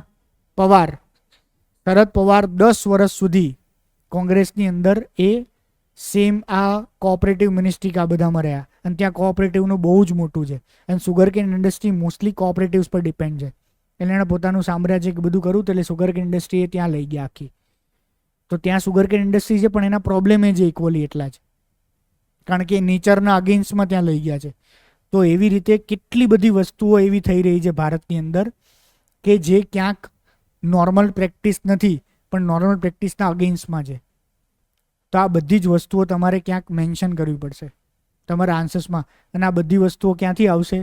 તો ન્યૂઝપેપરમાં ક્યાંક નાના મોટા આર્ટિકલ્સ, આ આર્ટિકલ્સમાં નથી પણ એવા કોઈ માણસનો આર્ટિકલ વાંચશો ને તો એમાં એગ્રીકલ્ચરના આખા સોશિયલ એંગલ પર એણે લખ્યું હશે, જે તમને ક્યાંય પર્સપેક્ટિવ ના જોવા મળે. સોશિયલ એંગલ મતલબ કે આણે એગ્રીકલ્ચરના પ્રોબ્લેમની અંદર શું વાત કરી છે? ગ્રીન રિવોલ્યુશન, કારણ કે એન્વાયરમેન્ટ હતું. હવે બીજો કોઈ માણસ હશે ને એ એગ્રીકલ્ચરની અંદર પ્રોબ્લેમમાં વાત કરશે કે ખાલી ને ખાલી ક્લાઇમેટ કન્ડિશન કેમ ચેન્જ થઈ એટલે એગ્રીકલ્ચરનો પ્રોબ્લેમ ખરાબ થયો, તો એમાં એણે ક્લાઇમેટનો જ એંગલ લખ્યો હશે કે ક્લાઇમેટ એંગલના કારણે. ત્રીજો માણસ હશે એ આપણી ઇકોનોમિક સિસ્ટમનો પ્રોબ્લેમ કરશે કે ભારતમાં ઇકોનોમિક વ્યવસ્થા પ્રોપર નથી. ઇકોનોમિક વ્યવસ્થા એટલે આખું આવશે, સરકાર બજેટરી આવંટન કરે છે ત્યારથી માંડીને ખેડૂતોને ક્રેડિટ મળે છે કે નહીં ત્યારથી માંડીને ફૂડ પ્રોસેસિંગ ઇન્ડસ્ટ્રી નથી, ટેકનોલોજી નથી, આ બધા જ પ્રોબ્લેમની વાત કરશે. ક્યાંક કોઈ માણસ ખાલી સોશિયલ એંગલની વાત કરશે. સોશિયલ એંગલમાં શું વાત કરશે? તો સોશિયલ એંગલમાં એવું વાત કરશે કે એગ્રીકલ્ચરમાં પ્રોબ્લેમ છે એનું કારણ શું? તો એગ્રીકલ્ચરમાં પ્રોબ્લેમ છે એનું કારણ એવું છે કે પહેલાં પુરુષ ખેતી કરતો, હવે ગામડાની અંદર એગ્રીકલ્ચર સિવાય કોઈ ફાઇનાન્શિયલ સોર્સ છે નહીં. એ માણસને પેલી મોંઘવારી બધું વધી ગયું છે, તો હવે એ માણસ ખેતી પર ડિપેન્ડ નથી, તો પુરુષને સિટીમાં જઈને જોબ ધંધો કરવો પડે.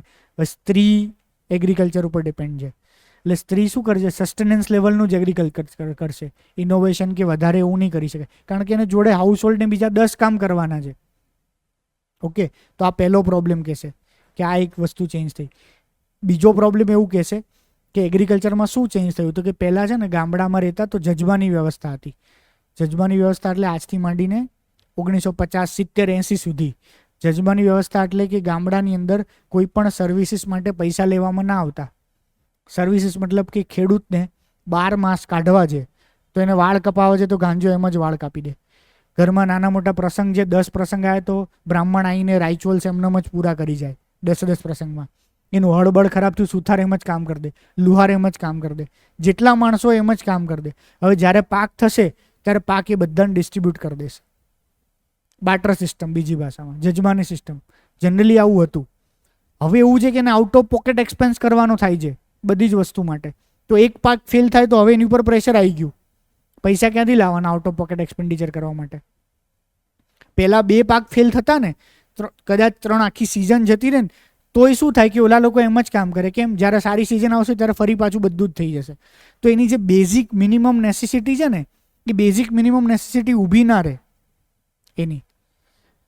તો અમુક આર્ટિકલ્સ તમને આવા સોશિયલ એંગલ્સ પર, સોશિયલ સિસ્ટમ્સવાળા હશે. તો ન્યૂઝપેપરમાંથી જે તમને હોલિસ્ટિક નોલેજ મળશે એવું ક્યારેય કોઈ જ આર્ટિકલ, કોઈ ચોપડી, કોઈ જ બુક્સમાંથી નહીં મળે. ઓકે, આ ખાલી એક જ પોઈન્ટ વાંચવાનો છે કે બાબા રામદેવની વાત કરી છે. તો એ શું કહે છે કે આપણે બધા અથવા જેટલા પણ પેલા છે ને સોશિયલ મીડિયા ઇન્ફ્લુએન્સર, એને એવું કીધું છે મિની રામદેવ્સ. રામદેવ શું કરતા હતા?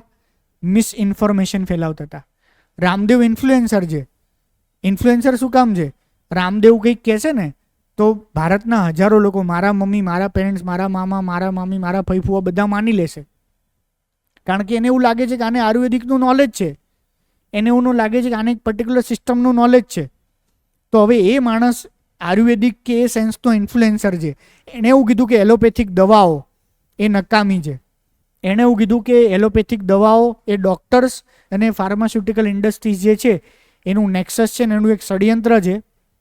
એલોપેથિક દવાઓ ડાયાબિટીસ, કેન્સર, આ કોઈ રોગની સારવાર નહીં કરતું. આવો એક ન્યૂઝપેપરમાં આર્ટિકલ છપાયો હતો against the allopathic medicine system, અને પોતાનું વધારે પ્રમોશન કરવા માટે. એટલા માટે આખી માથાકૂટ શરૂ થઈ. તો આ માણસે આર્ટિકલમાં ખાલી એવું લખ્યું છે હેલ્થના પર્સપેક્ટિવથી જ કે ઇન્સ્ટામાં ઇન્ફ્લુએન્સર છે, યુટ્યુબ, સોશિયલ મીડિયામાં છે, બધું કરી શકે, પણ એ ડૉક્ટર કે ન્યુટ્રિશનિસ્ટની જગ્યા ના લઈ શકે. પણ અત્યારે બધા ઇન્ફ્લુએન્સર આ જ કરે છે. દરેક ઇન્ફ્લુએન્સર એવું કહે છે કે બાળકને કેમ મોટા કરવા, બાળકને શું ખવડાવવું, ડાયાબિટીસ પર શું કરવું, વજન કેમ ઓછું કરવું, તમને આ રોગ છે તો આ ના કરશો, આટલા દિવસમાં આ કરીને જ મટાડો, આ કરીને જ મટાડો. તો આ જસ્ટ ખાલી એક વાત છે. તો જ્યારે તમે નેગેટિવ્સ ઓફ સોશિયલ મીડિયા લખો તો આ એક પોઈન્ટ યાદ રાખજો કે તમે આ પોઈન્ટ પણ નેગેટિવ બતાવી શકો કે સોશિયલ મીડિયામાં અત્યારે જે ઇન્ફ્લુએન્સર્સ થઈ રહ્યા, આ તો આ ફિલ્ડના ઇન્ફ્લુએન્સર છે. જેટલા ફિલ્ડના ઇન્ફ્લુએન્સર છે એ પોતપોતાની ફિલ્ડમાં માંડ 0.01% હશે જે એક્સપર્ટ હશે, બાકી બધા એમ જ ફેકોલોજી જ ચલાવે છે. તો આ બહુ મોટું નુકસાન કરી રહ્યું છે, બહુ જ મોટું નુકસાન. કારણ કે અત્યારનું યુથ એ લોકો પર ટ્રસ્ટ કરે છે, એ લોકોને બિલીવ કરે છે, અને એનાથી કેટલા લોકોના જીવ ગયા છે આપણને ખબર જ નહીં અત્યારે, રોંગ મેથડ ફોલો કરવાથી, હેલ્થ બાબતે કે બીજી કોઈ બાબતે. ઓકે, હવે મોસ્ટ ઇમ્પોર્ટન્ટ પેજ આવે છે આપણું એક્સપ્લેન. આ પેજમાં જેટલા આર્ટિકલ છે એ બધા જ આપણા માટે આજે મહત્વના છે. મોસ્ટલી એવું થાય કે આ પેજમાં 6 કે 8 આર્ટિકલ હશે ને, એમાંથી અડધા આર્ટિકલ્સ તો ખરેખર કામના હશે. એમાંથી એવું કન્ટેન્ટ મળશે જે તમે આન્સર રાઇટિંગની અંદર કે આપણા આન્સર્સમાં યુઝ કરી શકીએ. હાઉ ધ રૂપી એ સ્ટ્રેન્ધન અંડર ધ મોદી ગવર્મેન્ટ. સ્ટ્રેન્ધનને કોમામાં લીધું છે. એટલે એકચ્યુઅલી આ મે બી પોલિટિકલી મોટિવેટેડ આર્ટિકલ હોઈ શકે અથવા તો ભક્ત હોઈ શકે, જે બી હોય. એ એવું કહેવા માગે છે કે ટોટલ 10 વર્ષની મોદી ગવર્મેન્ટ છે ને એની અંદર ₹60માંથી ₹83 પહોંચ્યો, એટલે 28% જેટલું ડેપ્રિસિએશન થયું એનું, બરાબર. અને સેમ કોંગ્રેસના કાળની અંદર 27% જેટલું ડેપ્રિસિએશન થયું, 44થી 60 પહોંચ્યો અને મોદીમાં 60થી 83 પહોંચ્યો. પણ એ એવું કહેવા માગે છે કે આ જે 60થી 83 પહોંચ્યો ને એ એકચ્યુઅલી રૂપિયો સ્ટ્રોંગ બન્યો છે. સમજ્યા? એ કઈ રીતે સ્ટ્રોંગ બન્યો છે એ સમજાવે છે. તો એણે નીર અને રીર એનો બેઝિક સામાન્ય લોકોને એનો ફંડા બેઝ ક્લિયર કર્યો, એને એક્સપ્લેન કરીને પછી એણે કીધું. એણે એવું કીધું જો નીર જુઓ ને તો કે આપણો રૂપિયો ડેપ્રિશિએટ થયો છે 60થી 83, પણ કે તમે રીર જુઓ ને તો કે આપણો રૂપિયો એકચ્યુઅલી સ્ટ્રેન્થન થયો છે. હવે નીર અને રીર સમજાવવા માટે એણે શું કીધું છે? તો એણે ખાલી બેઝિક વસ્તુ એ સમજાવી છે કે EER effective exchange rate. Exchange rate એટલે ખબર ને? એક્સચેન્જ રેટ એટલે શું? ₹1 82, મતલબ ₹82 $1. આને એક્સચેન્જ રેટ કહેવાય સાદી ભાષાની અંદર. ઇફેક્ટિવ એક્સચેન્જ રેટ એટલે શું કહેવાય? ઇફેક્ટિવ એક્સચેન્જ રેટ એટલે જનરલી એક કરન્સી સામે ના હોય, એ બાસ્કેટ ઓફ કરન્સી સામે હોય, એને ઓવરઓલ ઇફેક્ટિવ એક્સચેન્જ રેટ કહેવાય. બરાબર. Exchange rate generally at a time જોવામાં આવે. એટ અ ટાઈમ મતલબ કે અત્યારે કેટલા છે 82, તો એનાથી ખબર ના પડે કે સારા છે ખરાબ છે, વધારે છે ઓછા છે, બરાબર છે. પણ ઇફેક્ટિવ એક્સચેન્જ રેટ બે રીતે જોવામાં આવે. એક તો એક બાસ્કેટ સામે, બરાબર, અને બીજી રીતે જોવામાં આવે એક બેઝ યરને ધ્યાનમાં રાખીને, કે એક વર્ષ પહેલાં કેટલો હતો તો ખબર પડે ને આપણને, 4 વર્ષ પહેલાં કેટલો હતો તો એક બેઝ યરને ધ્યાનમાં રાખીને, તો એને ઇફેક્ટિવ એક્સચેન્જ રેટ કહેવાય, બરાબર છે. ઇફેક્ટિવ એક્સચેન્જ રેટ જે છે EER બે હોય, નોમિનલ એટલે એને નીર કહેવાય અને રિયલ એટલે એને રીર કહેવાય. આગળ એન અને પાર લગાડ દો. નોમિનલ એટલે નામ ઓલા ઉપરથી ખબર પડે નામ પૂરતા, ફેક્ચ્યુઅલ ડેટા પૂરતા. નોમિનલ ઇફેક્ટિવ એક્સચેન્જ રેટ બે રીતે કરવામાં આવે. એક જેમાં 6 કરન્સીનું બાસ્કેટ છે, જે પ્રિલિમ્સમાં પૂછાઈ શકે. ઓલરેડી હું જ્યારે યુપીએસસી આપતો ત્યારે પૂછાઈ ગયું હતું, અને ત્યારે 4 જ કરન્સી હતી, બરાબર. અત્યારે 6 કરન્સી છે.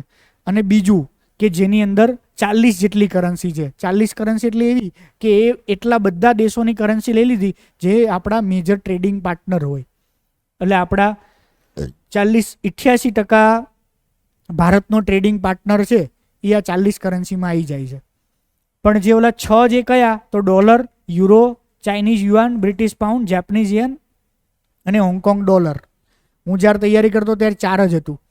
પછી જે જેપનીઝ યેન છે એને રિસેન્ટલી એડ કરવામાં આવ્યું હતું 2016-17માં, અને હમણાં રિસેન્ટલી હોંગકોંગના ડોલરને પણ એડ કરવામાં આવ્યું.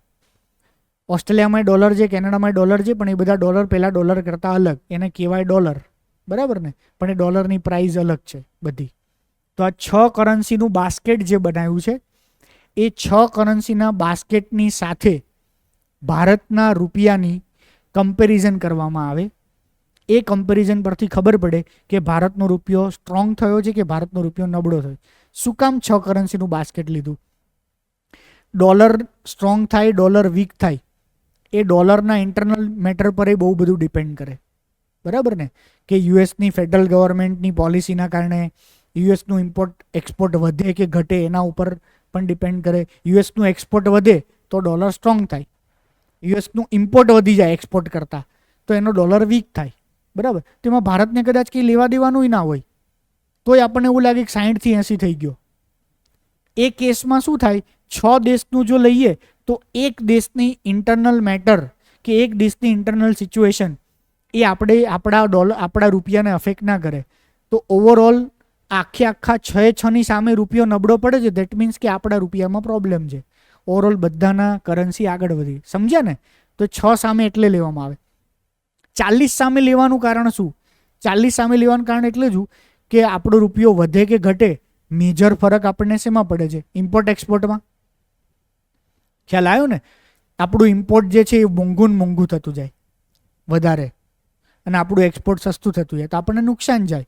તો 40 ટ્રેડિંગ પાર્ટનર એવા છે જે 90% આપણું ઇમ્પોર્ટ એક્સપોર્ટ કન્સાઇઝ કરે છે. એટલા માટે 40નું એક ઇન્ડેક્સ બનાવ્યું. પણ આ શું બતાવે ખબર છે? પ્યોર અને પ્યોર આંકડો. પ્યોર અને પ્યોર આંકડો એટલે બેઝ યર 2015-16 લીધો છે.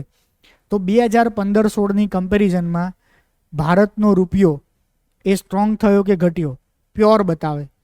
હવે આ જે રીર છે ને એ એવું કહે છે રિયલ. દેટ મીન્સ એકચ્યુઅલી ભારતના રૂપિયાની પરચેસિંગ પાવર ઘટ્યો કે નહીં. પરચેસિંગ પાવર એટલે ઇન્ફ્લેશન જોવામાં આવે, બરાબર. કે ભારતનો રૂપિયો દેખાવમાં તો નબળો પડ્યો, કે આપણે 60 રૂપિયા લઈ જતા $1 મળતો, હવે તો 80 રૂપિયા લઈ જવા પડે છે $1 મળે છે. તે દેખાવમાં તો નબળો પડ્યો, બરાબર. પણ શું એ 60 રૂપિયાથી પહેલાં ખરીદી શકાતું હતું એટલું જ ખરીદી શકાય છે? ધેટ મીન્સ કે ભારતનો રૂપિયો નબળો નથી પડ્યો.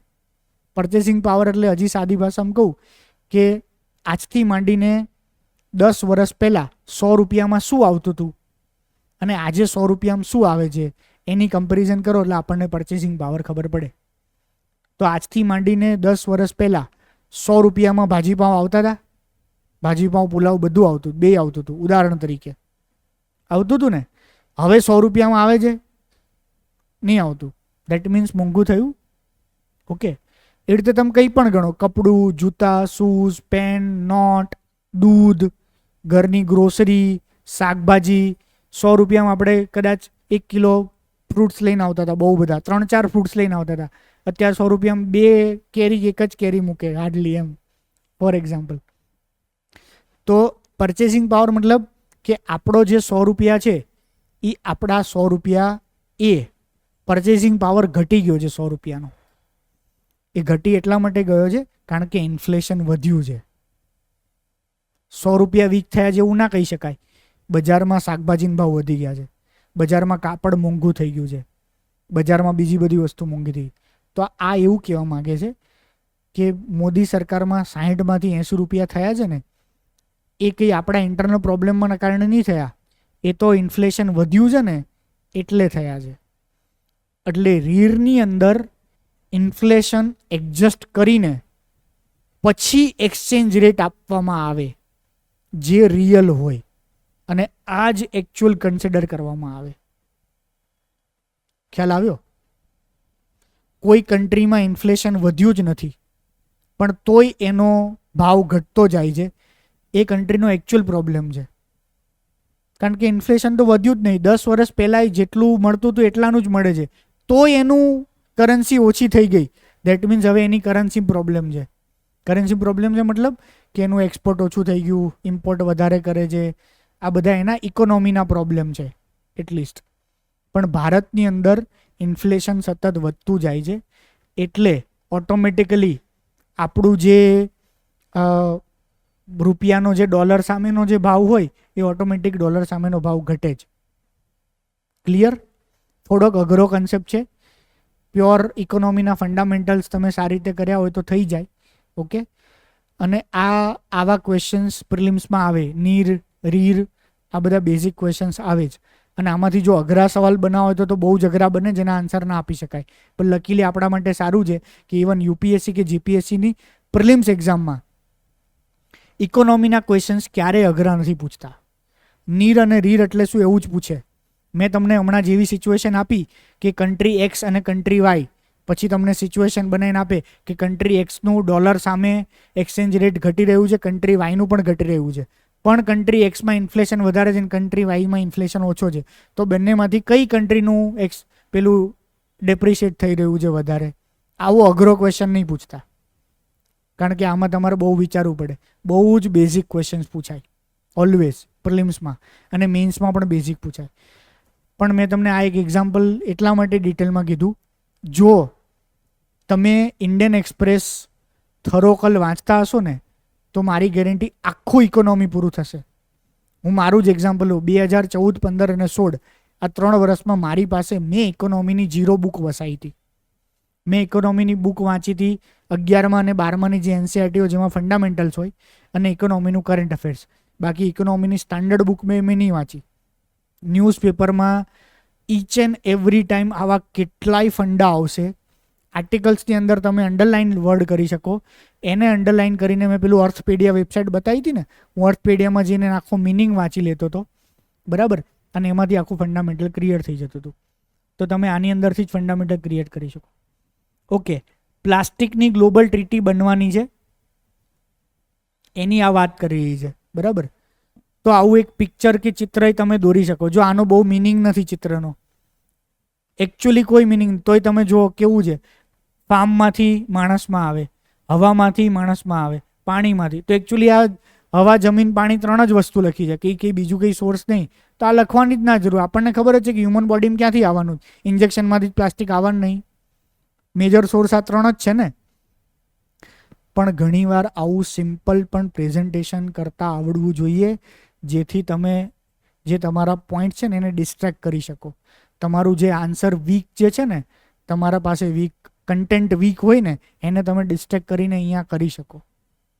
તો આના બહુ જ સિમ્પલ રિપ્રેઝન્ટેશન છે. હવા, પાણી અને જમીન, આ 3 જગ્યાએથી પ્લાસ્ટિક આપણા શરીરમાં આવે છે. બહુ જ સિમ્પલ. તો કેનેડાની અંદર મિટિંગ ચાલી રહી છે. 2022થી નેગોશિએશન ચાલે છે. આ 3જો રાઉન્ડ નેગોશિએશન છે. નેગોશિએશનનો જે 4થો રાઉન્ડ ફાઇનલ છે એ નવેમ્બરમાં સાઉથ કોરિયાની અંદર થવાનો છે. પોસિબિલિટી એવું છે કે એ નેગોશિએશનના 4થા રાઉન્ડમાં ફાઇનલી કોઈ એક પ્લાસ્ટિક માટેની ટ્રીટી બની જશે.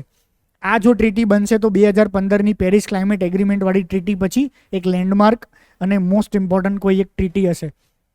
આ ટ્રીટી શું કામ જરૂરી છે? આ મોસ્ટ ઇમ્પોર્ટન્ટ છે. એણે છે ને જો 5-7 પોઈન્ટ્સ લખ્યા છે કે ટ્રીટી કેમ જરૂર છે, એમાં બધા જ પોઈન્ટ્સ લીધા. પહેલું જ વાત એણે એવું કીધું 1950માં 2 મિલિયન ટન પ્લાસ્ટિક બનતું હતું, 19માં 450 થયું, બરાબર, અને 50 સુધીમાં તો ડબલ થઈ જશે અને 60 સુધીમાં ટ્રિપલ થઈ જશે. તો કે પહેલી જ વાત એણે એવું કીધું કે આપણે આટલું બધું પ્લાસ્ટિક તો પ્રોડ્યુસ કરીએ છીએ, પહેલો પોઈન્ટ. હવે બીજો પોઈન્ટ શું કીધો કે પ્રોડ્યુસ કરીએ છીએ એનોય વાંધો નથી, પણ કે એ તો કમ્પોઝ તો થતું જ નથી. તો એણે એવું કીધું કે પ્લાસ્ટિકને કમ્પોઝ થતાં ઓન એન એવરેજ 20થી 500 વર્ષ લાગે છે, depend upon type of plastic. તો કે કમ્પોઝ તો થતું જ નથી. બીજું એણે લખ્યું 10% જેવું છે જેને આપણે રિસાયકલ અને રીયુઝ કરીએ છીએ. તો એનો મતલબ દર વર્ષે કેટલો ખડક, તો એણે ગ્રેવિટી બતાવી આપણને પ્રોબ્લેમની.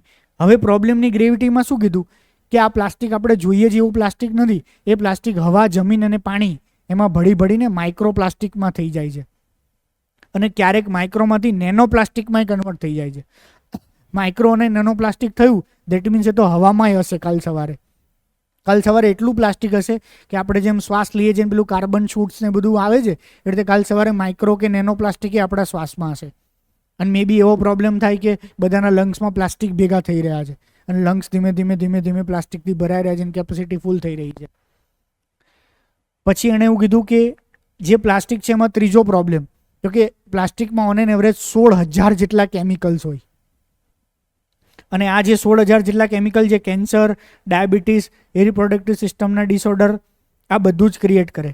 ચોથો પ્રોબ્લેમ એવું કીધું કે પ્લાસ્ટિક જે છે એની બનાવવાની પ્રોસેસ અને ડિસ્ટ્રોયની પ્રોસેસ, આ બધી પ્રોસેસની અંદર total 1.8 billion ton greenhouse gas emission થાય છે, જે ટોટલ ગ્રીન હાઉસ એમિશનના 4% જેટલો ગ્રીન હાઉસ ગેસનું એમિશન છે. તો પ્લાસ્ટિક ક્લાઇમેટ ચેન્જના પ્રોબ્લેમ એ ક્રિએટ કરી રહ્યા છે ગ્રીન હાઉસ ગેસના કારણે.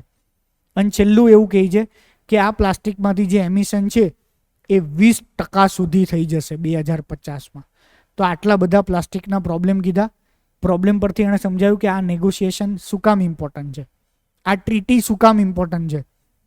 અંતે એવું કહે છે કે આ ટ્રીટીમાંથી શું થશે, તો કે પહેલું પ્લાસ્ટિકના ઓવરઓલ પ્રોડક્શન ઉપર કેપ લાગશે. કેમ કાર્બન ડાયોક્સાઇડના પ્રોડક્શન પર કેપ લાગ્યું હતું કે આ કન્ટ્રી આટલું જ પ્રોડક્શન કરવાનું, આ કન્ટ્રી આટલું જ પ્રોડક્શન કરવાનું, તેમ પ્લાસ્ટિકના ઓવરઓલ પ્રોડક્શન ઉપર એક કેપ લાગી જશે, બરાબર. પણ એ કરતાં બીજું મોસ્ટ ઇમ્પોર્ટન્ટ વસ્તુ કે રિચ નેશન છે એ રિચ નેશન એ ગરીબ નેશન્સને હેલ્પ કરશે એના ટાર્ગેટ પૂરા કરવામાં. કે ગરીબ નેશન્સને હેલ્પ કરશે કે ભાઈ તને 100 યુનિટ જ પ્લાસ્ટિક બનાવવાનું કીધા છે તો એના માટે તું ટેકનોલોજી અપગ્રેડેશન કેવી રીતે કરીશ, એના માટે તું પ્લાસ્ટિકને રિપ્લેસમેન્ટ કરવા માટે બીજી જે પ્રોડક્ટ છે એ બીજી પ્રોડક્ટ તું કેવી રીતે બનાવીશ, બરાબર. ટેકનોલોજી ટ્રાન્સફર કરશે, ફાઇનાન્શિયલી મદદ કરશે, એ બધું હશે. બીજું ત્રીજો મોસ્ટ ઇમ્પોર્ટન્ટ છે કે અમુક ટાઈપના પ્લાસ્ટિકને ફેઝ આઉટ કરશે બહુ જલ્દી, કે સિંગલ યુઝ પ્લાસ્ટિક તો કે 2040 સુધીમાં આખા વર્લ્ડમાંથી 100% ફેઝ આઉટ.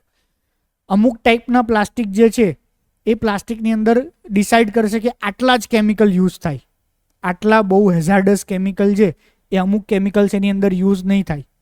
અને છેલ્લું અને મોસ્ટ ઇમ્પોર્ટન્ટ વસ્તુ એન્વાયરમેન્ટલ ને હ્યુમેટેરિયન એંગલ, કે જે લોકો આ પ્લાસ્ટિક ઇન્ડસ્ટ્રીઝમાં કામ કરે છે, જે લોકો રેગ પિકર્સ છે કે જે ડિસ્પોઝમાં કામ કરે છે, એ લોકો માટે કંઈક સરકાર આ ટ્રીટીમાં વિચારશે કે જે પૈસા ભેગા થાય, ફંડ ભેગા થાય એના રિહેબિલિટેશન માટે, એના હેલ્થ માટે, એના માટે પ્લાસ્ટિકથી જે એન્વાયરમેન્ટ અને પ્રાણીઓને નુકસાન થઈ રહ્યું છે એના માટેનું ટ્રીટીની અંદર કંઈક આવશે.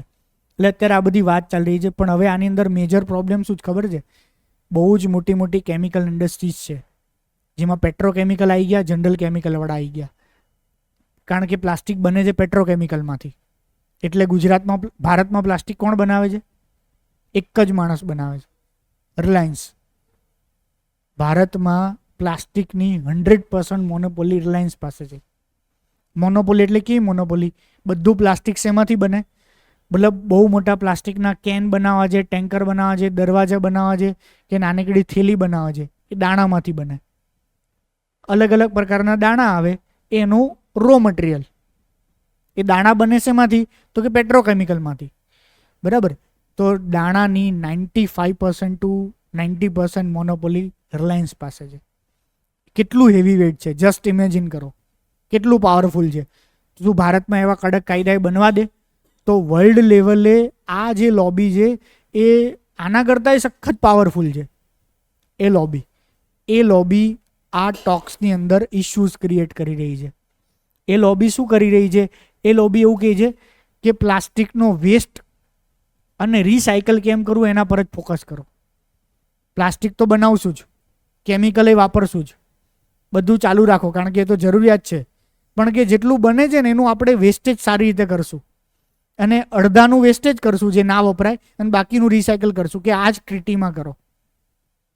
તો જેટલી પણ ટ્રીટી હોય ક્લાઇમેટની કે બધી, એમાં કોઈક એવું ગ્રુપ હોય જેના વેસ્ટેડ ઇન્ટરેસ્ટ હોય. ઓલવેઝ સરકાર જ્યારે કોઈ નવી પોલિસી બનાવે, બરાબર, એમાં ઓલવેઝ એક ગ્રુપ એવો જેના વેસ્ટેડ ઇન્ટરેસ્ટ હોય ને જે ઇન્ટરેસ્ટ કોમ્પ્રોમાઇઝ થતા હોય.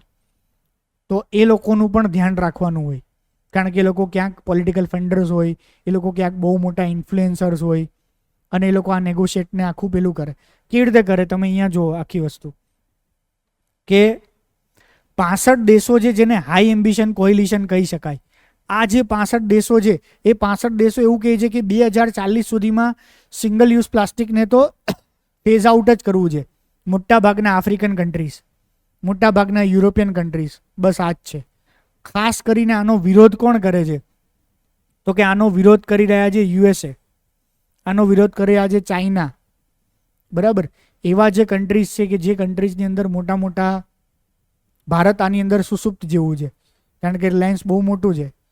નગર મોદી સાહેબ આ ઓપોર્ચ્યુનિટી છોડે કે મેં આમ કર્યું, મેં આમ કર્યું, મેં તેમ કર્યું, બરાબર? એ ઓપોર્ચ્યુનિટી છોડે જ નહીં.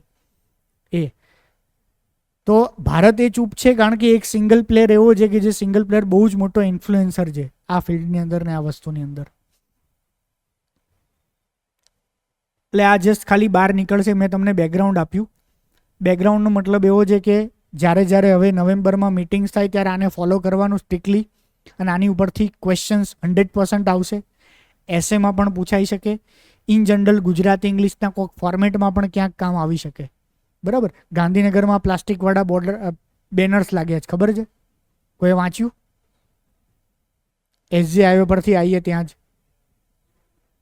ઘણી બધી જગ્યાએ છે પ્લાસ્ટિકનું. સ્પેસિફિકલી તમે અમદાવાદથી આવો ત્યારે એક બ્રિજ ઉતરો ત્યાં સામે જ છે, બરાબર છે? ખ્યાલ છે શું છે? હે? હા, એરપોર્ટ રોડ ઉપર ગાંધીનગર મ્યુનિસિપલ કોર્પોરેશને ખાસ લગાડ્યા છે બહુ. હા, એવું લખ્યું છે કે ગુજરાતીઓ કે અમદાવાદીઓ એવા હોય છે કે કોઈ વસ્તુ જો એક જ વાર વપરીને ખૂટી જતી હોય તો એને લે જ નહીં. તો પ્લાસ્ટિક એકવાર ખૂટી જાય તો કેમ લો છો? કે તો કે જે વસ્તુ એકવારમાં વપરાઈ જતી હોય એને ઘરમાં ના લવાય. આવું મસ્ત ટેગલાઇન છે. ઓકે, તો આપણે ફરી પાછું કનેક્ટ કરીએ એથિક્સ સાથે. એથિક્સમાં શું હતું? પરસ્યુએશન, ઇમોશનલ અપીલ કરી અથવા તો આપણી એક હેબિટવાળી અપીલ કરી કે ભાઈ આપણે તો એવા છીએ જે એકવાર વપરાય છે એને તો લાવતા જ નથી. તો કે પ્લાસ્ટિક તો એવું છે કે તમને નુકસાન, લોકોને સમજાયું કે આ તો તમને નુકસાન કરે જ. હવે એન્વાયરમેન્ટ નુકસાન કરે લોકોને કંઈ ફરક નહીં પડતો.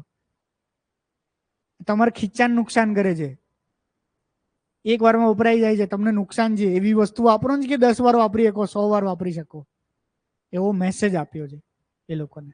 Okay, clear? આ છે આર્ટિફિશિયલ ઇન્ટેલિજન્સનું એક એઆઈ મોડેલ. માઇક્રોસોફ્ટે PHI 3 મોડેલ્સ વિકસાવી રહ્યા છે. મિની, પછી સ્મોલ અને મીડિયમ. તો એને PHI 3 ફેમિલી કહે છે. PHI 3 ફેમિલી, બરાબર. એમાં મિની, સ્મોલ અને મીડિયમ 3 પ્રકારના લેંગ્વેજ મોડેલ છે. તો છે ને 2 પ્રકારના લેંગ્વેજ મોડેલ હોય, એક સ્મોલ લેંગ્વેજ મોડેલ અને બીજું લાર્જ લેંગ્વેજ મોડેલ, બરાબર. SLM અને LLM. સ્મોલ લેંગ્વેજ મોડેલ એટલે એવા પ્રકારનું કોઈ એઆઈ સોફ્ટવેર કે સોફ્ટવેર એ સ્પેસિફિકલી કોઈ એક ફિલ્ડ માટે જ કામ કરતું હોય, બરાબર. જે બહુ લેસ વર્ડ્સ કે બહુ લેસ ફિલ્ડ્સ કે લેસ કન્ટેન્ટ સાથે કામ કરતું હોય. બેમાં ફરક નહીં, ખાલી વોલ્યુમનો જ ફરક છે. જેમ કે ચેટ જીટીપી છે, બરાબર. Chat GPT large language model છે. લેંગ્વેજ મોડેલ એટલે સાદી ભાષામાં એ હ્યુમન રાઇટિંગનું કામ કરે છે એવા કોઈ આર્ટિફિશિયલ ઇન્ટેલિજન્સ વાળા સોફ્ટવેર જે લેંગ્વેજની અંદર કામ કરતા હોય, જે હ્યુમન લેંગ્વેજને મિમિક કરી શકે, જાણે એ આર્ટિકલ હ્યુમને લખ્યો છે એ પ્રકારનો, તો એને લેંગ્વેજ મોડેલ કહી શકાય. બરાબર. તો આર્ટિફિશિયલ ઇન્ટેલિજન્સમાં ફરક જ શું છે? તો અત્યાર સુધી આપણે કોઈ વસ્તુ સર્ચ કરતા હતા તો એ કોઈ વસ્તુ ક્રિએટિવ બનીને નથી આવતી ને. ગૂગલમાં સર્ચ કરીએ તો એ ક્રિએટિવ થોડું છે, એ તો કોઈ વેબસાઇટમાં ક્યાંક પોસ્ટ કર્યું છે એ જ છે ને. એને હું સીધું કોપી કરીને ક્યાંક લખું તો એ તો કોપી થયું. કોપીરાઇટના બધા પ્રોબ્લેમ્સ થાય એની અંદર. બરાબર. તો અલ્ટિમેટલી એ વસ્તુ જે છે એને યુનિક ક્રિએશન ના કહી શકાય. એ તો મને ખાલી સર્ચ રિઝલ્ટ આપે છે. એઆઈમાં શું થાય છે? એઆઈમાં તમે કોઈ પણ ક્વેશ્ચન પૂછો છો ને, એવું લખો છો ને, write an essay for me X Y Z, તો એ આખો નવો જ એસે લખીને તમને આપે. Write a letter for me, write a this for me, write a that for me. આવું તમે કંઈ પણ કામ કરી શકો. હવે આપણે, હું અથવા તમે, આપણે આપણી ક્ષમતા પ્રમાણે, આપણા કામ પ્રમાણે આવું જ કામ કરાવી દઈ શકીએ. પણ એકચ્યુઅલી જે ખરેખર લાર્જ લેંગ્વેજ મોડેલ છે, લાર્જ લેંગ્વેજ મોડેલ એ આપણા મોબાઈલ કે લેપટોપના કામ માટે તો બન્યા જ નથી. લાર્જ લેંગ્વેજ મોડેલ તો એક હાઈ પાવર કોમ્પ્યુટર સિસ્ટમ હોય. હાઈ પાવર એટલે ઇલેક્ટ્રોનિક સેન્સમાં હાઈ પાવર, કમ્પ્યુટિંગ સેન્સમાં હાઈ પાવર. બરાબર. એવી હાઈ પાવર, જેને મિની સુપર કમ્પ્યુટર જેવું કહી શકાય, એવા હાઈ પાવર જેવા કમ્પ્યુટરની અંદર લાર્જ લેંગ્વેજ મોડેલ યુઝ કરે અને એની અંદરથી ક્રિએટિવ્સ કામ કરાવવામાં આવે. કાલ સવારે એવા ક્રિએટિવ્સ કામ કરશે કે જે ખરેખર, જેની અંદર કોઈ પણ ક્રિએટિવ ફિલ્ડવાળાની જરૂર જ નહીં પડે. કોઈ પણ ક્રિએટિવ ફિલ્ડ. ઉદાહરણ તરીકે સુપ્રીમ કોર્ટના જજમેન્ટ્સ લખવાના હોય ને, એ જજમેન્ટ્સ તો કોણ લખી શકે? જજ હોય, લોયર હોય, કાં તો વર્ષોથી એનો જે આસિસ્ટન્ટ હોય, એ એક્સપર્ટીઝની જરૂર છે. હવે ફ્યુચરમાં એઆઈ જજમેન્ટ્સ લખશે, આખા પરફેક્ટ, અને માણસથી એ જોરદાર. આ જસ્ટ એક્ઝામ્પલ આપું છું. તો આવી રીતે જેવા જેવા એક્સપર્ટીઝ વાળા ફિલ્ડ છે, વ્હાઇટ કોલર જોબ, મશીને રિપ્લેસ કર્યા હતા બ્લુ કોલર વાળાને, બ્લુ કલર વાળા મજૂરોને, કે હવે મશીન છે મજૂરની જરૂર નથી. પણ હવે જે એઆઈ છે એ વ્હાઇટ કોલર વાળાને રિપ્લેસ કરશે. હજી એક એઆઈ ડેવિલ નામનું એઆઈ બનાવ્યું છે. ડેવિલ નામ છે. બરાબર. એ ડેવિલ નામનું એઆઈ એ કોડિંગ કરશે. તો કાલ સવારે તો આઈટી એક્સપર્ટની એ જરૂર નહીં પડે. તમે જે વસ્તુ કરવા માંગશો એ એઆઈ સોફ્ટવેર જ આખું કોડિંગ કરી દેશે, સીએ નું કામ કરી દેશે. બરાબર. આર્કિટેક્ટના કામ કરી દેશે. જે ક્રિએટિવ ફિલ્ડ છે ને, રાઇટર, આર્કિટેક્ટ, બરાબર, કે ફિલ્મ ડાયરેક્ટર, ફિલ્મ પ્રોડ્યુસર, કેટલાય ક્રિએટિવ, આ બધા જ ક્રિએટિવ ફિલ્ડ એમાં. જેમ કે હવે એઆઈ ઇમેજ જનરેટ કરે છે તો મોડેલની જરૂર જ નથી. લોકોને પોતાની પ્રોડક્ટ વેચવી છે તો મોડેલ્સના યુઝ કરે છે ને અત્યારે, તો મોડેલની જરૂર જ નહીં પડે. જે પ્રકારની મોડેલ બનાવે છે, જે પ્રકારના ટ્રેડિશનલ અટાયરમાં દેખાડ્યું હશે એ અટાયરવાળી મોડેલ બની જાય છે. મોડેલની કોઈ માથાકૂટ જ નહીં. તો અત્યારે ન્યૂઝ રિપોર્ટર એઆઈ છે. બરાબર.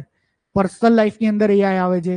અમુક કન્ટ્રીઝમાં તો એઆઈ જોડે મેરેજ કરે છે. એઆઈ કોઈ વ્યક્તિના લવિંગ પાર્ટનર હોય, સેક્સ્યુઅલ પાર્ટનર્સ હોય. બરાબર. તો એઆઈ ધીમે ધીમે કરીને એવી રીતે લાઈફમાં ઘૂસવાનું છે, બહુ જબરદસ્ત. તો આ એઆઈનું એક જ આસ્પેક્ટ છે કે જેને લેંગ્વેજ મોડેલ કહેવાય. એમાં બે પ્રકારના લેંગ્વેજ મોડેલ, એક સ્મોલ અને લાર્જ લેંગ્વેજ મોડેલ. બરાબર.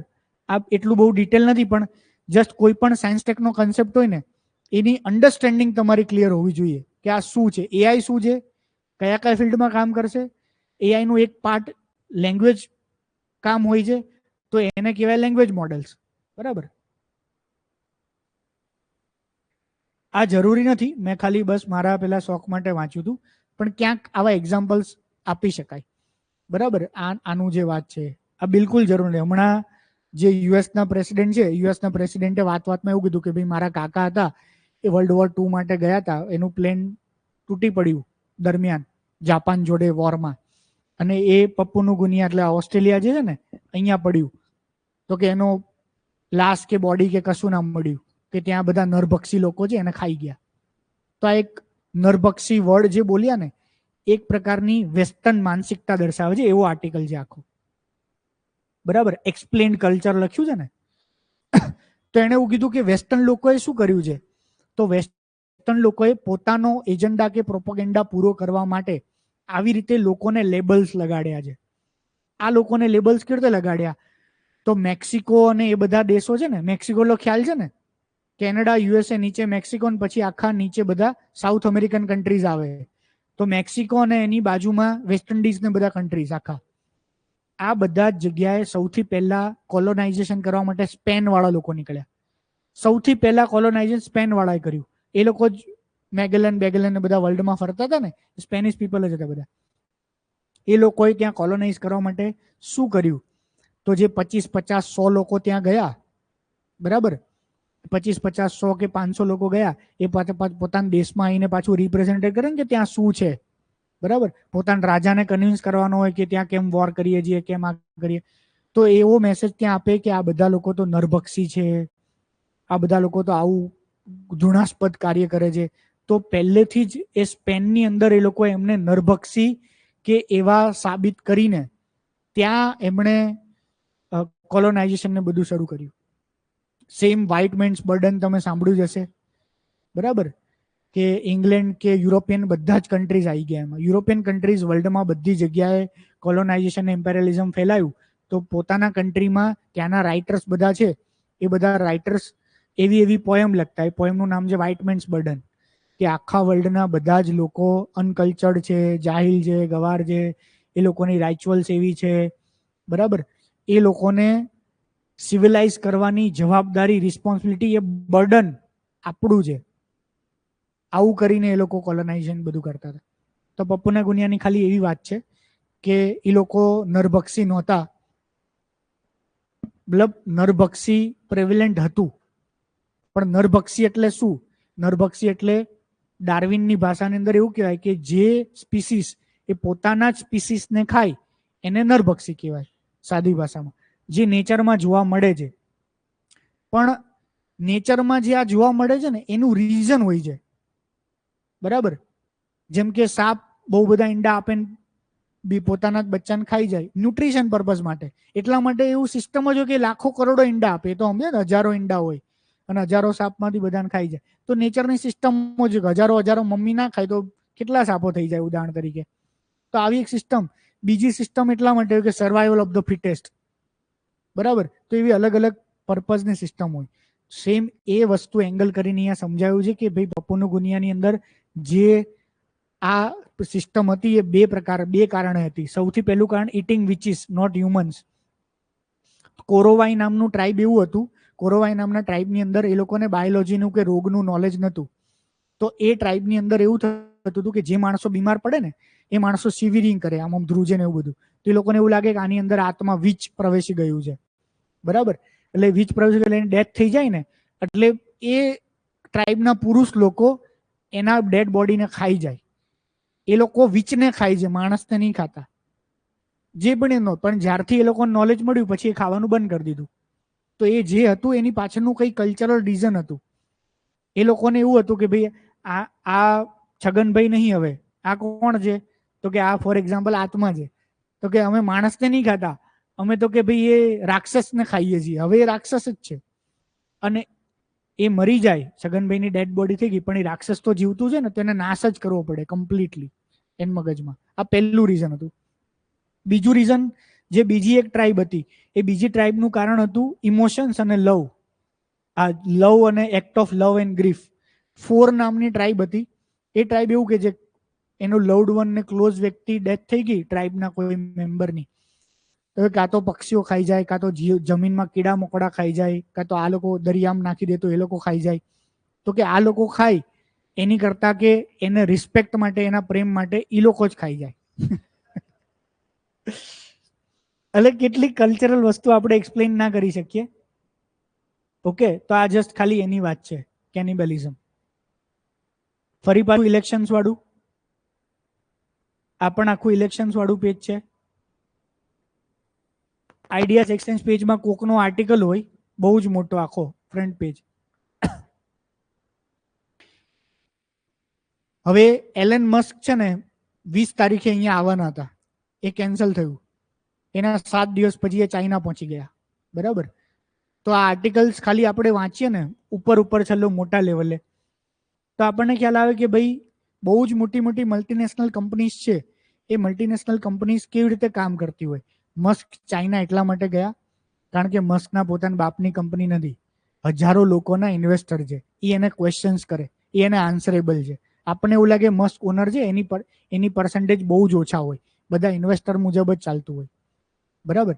તો હવે મસ્કના ઇન્વેસ્ટર્સ એને ક્વેશ્ચન્સ કરી રહ્યા છે કે ભાઈ આ જે પણ કંઈ આપણે ડ્રાઈવરલેસ કાર બનાવી રહ્યા છે, એ ડ્રાઈવરલેસ કાર જે છે એનું આખા વર્લ્ડમાં રોલ આઉટ વાળું શું છે? હજી આખા વર્લ્ડમાં એ રોલ આઉટ તો થઈ નહીં. ટેસ્લા 2021માં ખાલી શાંઘાઈમાં રોલ આઉટ થઈ હતી. શાંઘાઈમાં રોલ આઉટ થઈ 3 વર્ષથી. તો એનો જેટલો ડેટા છે એ શાંઘાઈના રૂલ્સ, ચાઇનાના રૂલ્સ પ્રમાણે શાંઘાઈની અંદર જ છે. ડેટા મતલબ એને શીખ્યું હશે ને, જે બી કઈ કે ગાય આડી આવે શું કરવાનું, કૂતરું આડું આવે શું કરવાનું, લેડીઝ ચલાવતી હોય શું કરવાનું, મોટી ઉંમરના કાકા ચલાવતા શું કરવાનું, ડાબી લેન જમણી લેન ચોકડી આવે શું છે ને, બધી વસ્તુ. તો એ જે પણ કઈ લર્નિંગ્સ હોય એ ડેટાના બેઝ પર તો આગળની સિસ્ટમ વધારે સારી રીતે કામ કરશે, બરાબર. એ ડેટાના નેગોશિએશન્સ કરવા માટે ત્યાં ગયો છે એ માણસ. ક્લિયર? બીજું, ચાઇના એને એટલા માટે જરૂરી છે કે ચાઇના એક પોતે જ ઇમ્પોર્ટન્ટ પ્લેયર છે. જેમ ઇન્ડિયા મોટું માર્કેટ, જેમ ચાઇના ઇક્વલી મોટું માર્કેટ છે. ત્રીજું, ચાઇના એટલું મોટું માર્કેટ છે કે ચાઇના થ્રુ એ સાઉથ ઇસ્ટ એશિયાના આખા માર્કેટમાં પહોંચી શકે. તો ચાઇના તો એના માટે ગેટવે છે સાઉથ ઇસ્ટ એશિયાનું, કારણ કે એ પણ બહુ જ લાર્જ પોપ્યુલેશન છે આખી. Laos, વિયેટનામ, Cambodia, Malaysia, Indonesia, New Zealand, Australia, Korea, બરાબર, જાપાન, આ પાછા વર્લ્ડની લાર્જેસ્ટ પોપ્યુલેશન. તો એ એક મોટું માર્કેટ છે. ઇન્ડિયાની અંદર પણ ઇન્ડિયાએ પોઝિટિવ કામ કર્યા છે. આમાં બધું લખ્યું છે કે ટ્રમ્પ આવવાનો હતો, મસ્ક એક મહિના પહેલા જ ઈવી પોલિસી જે છે એ ઈવી પોલિસીને કન્સલ્ટેશન માટે મૂકી ભારત સરકાર. એટલે ઈવી પોલિસીમાં પોઝિટિવ ચેન્જીસ કરવાના છે, જેથી ફોરેન કંપનીઝ આવે. ઈવીને અત્યાર સુધી 100% પેલું ટેક્સ લાગુ પડતો હતો, એને 15% જ કરી નાખ્યો ભારતે. 100% મતલબ 1 કરોડની ગાડી 2 કરોડમાં પડે અહીંયા આવે તો, બરાબર. એટલા માટે આપણે, હું નાનો હતો, તમે નાનો હતો, તમે વાંચ્યો, સચિન ફેરારી બેરારી મંગાવતો ને તેમાં લખ્યું ફેરારીની કિંમત 90 લાખ અને અહીંયા લાવવાના કિંમત 1 કરોડ 20 લાખ. તમે કોઈએ કદાચ વાંચ્યું હોય તો, ખબર નહીં. તો એવી જે હાઈ એન્ડ કાર્સ હોય એ હાઈ એન્ડ કાર્સમાં આટલું ડ્યુટી હોય, બરાબર. તો એ ડ્યુટીઝ ના કરે. તો ભારતે ડ્યુટી ઓછી કરી, પહેલી વાત. બીજી વાત, નવી પોલિસી બનાવી રહ્યું છે. એ નવી પોલિસી એ આવી રીતે જે ફોરેન જાયન્ટ પ્લેયર્સ એને ફેસિલિટેટ કરવાની હોય. સેમ મોબાઈલ મેન્યુફેક્ચરિંગનું ખાલી એક્ઝામ્પલ આપ્યું છે કે મોબાઈલ મેન્યુફેક્ચરિંગ એપલને અહીંયા લાવવા માંગીએ છીએ, એટલા માટે ભારત સારું કામ. તો આ 2 પોઈન્ટ એટલા ઇમ્પોર્ટન્ટ છે કે ફ્યુચરમાં ભારતને મેન્યુફેક્ચરિંગ હબ બનાવવા માટે ઓવરઓલ તમે લખતા હોય તો એમાં 2 વાત તો લખવાની જ છે. એક મોબાઈલ મેન્યુફેક્ચરિંગ, બરાબર, અને બીજી વાત ઈવી કાર્સ અને ડ્રાઈવરલેસ કાર્સની. ઓકે. અને આ એક લાસ્ટ મેં તમને જે એક્ઝામ્પલ આપ્યું હતું એ કે આ આર્ટિકલ ઇમ્પોર્ટન્ટ નથી, આની અંદર કોઈ આર્ટિકલ ઇમ્પોર્ટન્ટ નથી. તો હવે આ ઇકોનોમીનું પેજ જે છે ને, એ ઇકોનોમીના પેજની અંદર તમારે આવી રીતે વાંચવાનું. એફપીઆઈ એટલે શું, એફઆઈ એટલે શું, પછી આની અંદર લખ્યું હોય કે ભાઈ ડીઆઈ એટલે શું, એચએનઆઈ એટલે શું, બરાબર. ખાલી આર્ટિકલ્સ તમે આવી રીતે પોઈન્ટ્સ જ અંડરલાઈન કરીને વાંચશો ને, આખું ઇકોનોમી તમારું 6 મંથ્સમાં રિપીટેડ થશે. આ તમને વારંવાર જ આવવાનું છે. એફપીઆઈ એકવાર નહીં 10 વાર આવશે. આની અંદર ઇન્ફ્લેશન જ્યારે દર 2 મહિને આપણી આરબીઆઈ પોલિસી ચેન્જ કરે છે, બરાબર, તો એ પોલિસી વાળું વારંવાર આવશે. તો ઇકોનોમીના અહીંયા જે ન્યૂઝપેપરમાં આર્ટિકલ મતલબ જે ટોપિક્સ આવશે ને, એ જ ટોપિક એક્ઝામમાં પૂછાશે. કારણ કે ન્યૂઝપેપરમાં એવા જ ટોપિક વિશે આર્ટિકલો હશે કે જે પ્રેક્ટિકલી યુઝ છે. અને મેં જે હમણાં તમને એક્સપ્લેન કર્યું, ઇકોનોમી યુપીએસસી જીપીએસસી ક્યારેય અઘરું નથી પૂછતા. એટલું જ બેઝિક પૂછે છે જેટલું સાવ 10th 12thના છોકરાને કે 10th 12thના સ્કૂલમાં આવતું હોય એ જ લેવલનું બેઝિક પૂછે. કોઈ ડેપ્થ વાળો ક્વેશ્ચન નહીં, કોઈ અઘરો ક્વેશ્ચન નહીં. અને લાસ્ટ વાત, જેટલું તમારું આ ઇકોનોમીનું બેઝ ને ફંડામેન્ટલ ક્લિયર હશે ને, ઇકોનોમી મેન્સનો આર્ટિકલ ઓટોમેટિક તમે લખી શકશો આન્સર. અત્યારે પ્રોબ્લેમ એવો છે કે મેં તમને રીરની વાત કરી, ઇમ્પોર્ટ એક્સપોર્ટની વાત કરી, ફંડા જ ક્લિયર નથી તમારી પાસે. હવે ઇમ્પોર્ટ એક્સપોર્ટનો કોઈ પણ ક્વેશ્ચન્સ પૂછાણો તો તમે આન્સર જ ના લખી શકો વિધાઉટ ક્લિયરિંગ ફંડા. એ ફેક્ચ્યુઅલ આન્સર તો છે નહીં એની અંદર સાવ. એની અંદર કન્સેપ્ટ ક્લિયર હોય તો તમે પોઈન્ટ લખી શકવાના છીએ કે ભારતને મેન્યુફેક્ચરિંગ હબ બનાવવા માટે શું કરવાનું, બરાબર. તો એમાં જેટલા મલ્ટિપલ ફેક્ટર્સ કામ કરતા તમે ફેક્ટર જ નહીં સમજી શકતા તો તમારો આન્સર બહુ શેલો હશે. પણ જો તમારો ફંડામેન્ટલ બેઝ ક્લિયર હશે પ્લસ આવા એક્ઝામ્પલ્સ તમને ખબર હશે નાના મોટા ચાઇનાના બીજા ત્રીજા કન્ટ્રીઝના. ઓકે. અને લાસ્ટ વાત કે જે હું રિપીટેડલી દરેક તમારા આન્સર રાઇટિંગમાં કે દરેક સબ્જેક્ટ વખતે કહું છું કે બેઝિક વાંચવાથી કોઈ પણ બેઝિક સબ્જેક્ટ કે સિલેબસ પૂરો કરવાથી તમે 4-5 માર્ક્સ એમનેમ લાવી શકશો. 7 માર્ક્સ તમારે લાવવા છે તો એના 7 માર્ક્સ લાવવા માટેનો એક અને માત્ર એક જ રસ્તો, તમે બીજા કરતા કંઈક ડિફરન્ટ વાત કરો છો, 2 પોઈન્ટ ડિફરન્ટ લખો છો, 2 એક્ઝામ્પલ ડિફરન્ટ આપો છો. આવી રીતે ન્યૂઝપેપર વાંચવાથી ચાઇનાના, કોરિયાના, જાપાનના, બ્રાઝિલના, વર્લ્ડના XYZ કન્ટ્રીના, XYZ કલ્ચરના આ લેંગ્વેજ મોડેલ આવ્યું ને આવું, તો આ લેંગ્વેજ મોડેલ એઆઈમાં ક્યાંક લખાય. કોઈ પણ છોકરા કોઈ પણ બીજાનો આન્સર તમે જોશો ને તો એને એઆઈમાં કોઈ દિવસ લેંગ્વેજ મોડેલ નહીં લખ્યા હોય. અત્યારે જ તમને જનરલ એઆઈનો ક્વેશ્ચન પૂછીએ તો તમારામાં કોણે લેંગ્વેજ મોડેલનું એક્ઝામ્પલ આપ્યું હશે અંદર? કોઈએ નહીં આપ્યું હોય, બરાબર. પણ આ આર્ટિકલ વાંચ્યા પછી કાલ તમે લખશો તો તમારામાં લેંગ્વેજ મોડેલ એક પોઈન્ટ હશે જે પોઈન્ટ બીજા 50 જણામાં નહીં હોય. સમજ્યા? તમારામાં એક ચાઇનાનું એક્ઝામ્પલ હશે, તમારી અંદર બીજું કોઈ ઓલું કલ્ચર વાળું પપ્પુનું ગુનિયા ટ્રાઇબનું કે એવું કોઈ જે વાંચવામાં એવું એક્ઝામ્પલ હશે. તો આ જ બધી વસ્તુઓ મહત્વની છે અને આનાથી જ તમારો આન્સર વેલ્યુ એડિશન થશે. બરાબર છે? ક્લિયર? તો મારું જે યુપીએસસીનું રિઝલ્ટ આવ્યું, મારા જે મેન્સના માર્ક્સ છે, બીજા 2-3 ટોપર્સ અહીંયા આવીને ગયા, બરાબર, એ લોકોનું જે રિઝલ્ટ છે એ બધાનું કારણ એવું છે કે જે બીજા પાસ નથી થયા એ લોકો પાસે આની પાસે સેમ નોલેજ છે, history, economy, geography, polity, current affairs.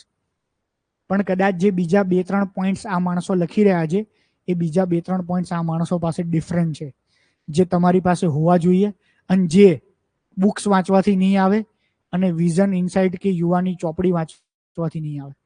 એ ઇન્ડિયન એક્સપ્રેસ ન્યૂઝપેપર વાંચવાથી જ આવશે. પહેલો પોઈન્ટ. બીજો પોઈન્ટ કે અત્યારે ટેમ્પરરી આપણે પેલું વસ્તુ હજી આવી જ નથી, મેગેઝિન મૂકવાનું રેક, પણ ત્યાં સુધી એવું કરીએ કે બહુ બધી મેગેઝિન હું હર્ષભાઈના રૂમમાં મુકાવડાવું છું. બહુ જ બધી, મતલબ અઢળક છે. છેલ્લા 1 વર્ષ 1.5 વર્ષની 3 વર્ષની બધા જ કુરુક્ષેત્ર, બધી જ યોજના, બધી જ ન્યૂ ઇન્ડિયા સમાચાર એક સાથે 5 ચોપડી લઈને જવાનો કોઈ મતલબ ના થયો. એક ચોપડી જ લો બધા, પણ એને ખરેખર જુઓ. મેં કીધું ને એ સેન્સમાં કે તમારા 8 સબ્જેક્ટ છે અને 8 સબ્જેક્ટની અંદર તમને ખબર છે કે એ 8 સબ્જેક્ટમાં આ પ્રકારના ક્વેશ્ચન્સ પૂછાય છે, એસેમાં આ પ્રકારના એસે પૂછાય છે, ગુજરાતી ઇંગ્લિશમાં આ પ્રકારના ક્વેશ્ચન્સ આવે છે. તો આ બુકમાં એવું તો શું છે કે જે મારું ઇન્ફોર્મેશન બેઝ વધારે, મારો નોલેજ બેઝ વધારે, મારો સાયન્સનો કે ઇકોનોમીનો કન્સેપ્ટ ક્લિયર કરાવે, મને કલ્ચરમાં કે બીજામાં કોઈ એક્સ્ટ્રા પોઈન્ટ્સ આપે. અને હવે એ વસ્તુને તમે તમારી નોટ્સ બનાવો ને એમાં લખો. હવે ત્રીજો પોઈન્ટ, કનેક્ટિંગ પોઈન્ટ્સ, આના ઉપરથી અને મેગેઝિન પરથી નોટ્સ બનાવવાની, જે મેં હજી સુધી લેક્ચરમાં વાત નથી કરી, બરાબર. હવે સબસિક્વન્ટ લેક્ચર્સમાં હું તમને નોટ્સની વાત કરીશ.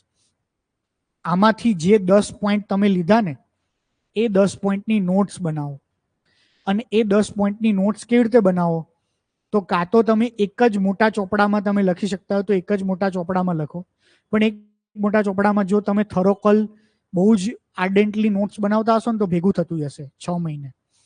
તો પછી સારી નોટ્સ બનાવવાનો એક જ રસ્તો, A4 સાઇઝના પેજ લઈ લો, જે પ્રિન્ટ કાઢવાનો કોપી આવે ને, A4 સાઇઝની આખી પેલું બંચ જ લઈ લો દુકાનેથી, અને એક A4 સાઇઝના પેજની અંદર તમે લખો એન્વાયરમેન્ટ વાળું, બીજા A4 સાઇઝના પેજની અંદર ઇઝરાયલને પેલા વાળું લખો, મતલબ IR આ એવા પેજ, અને 8 ફોલ્ડર બનાવો, ખાલી ટ્રાન્સપરન્ટ ફોલ્ડર એવા જ.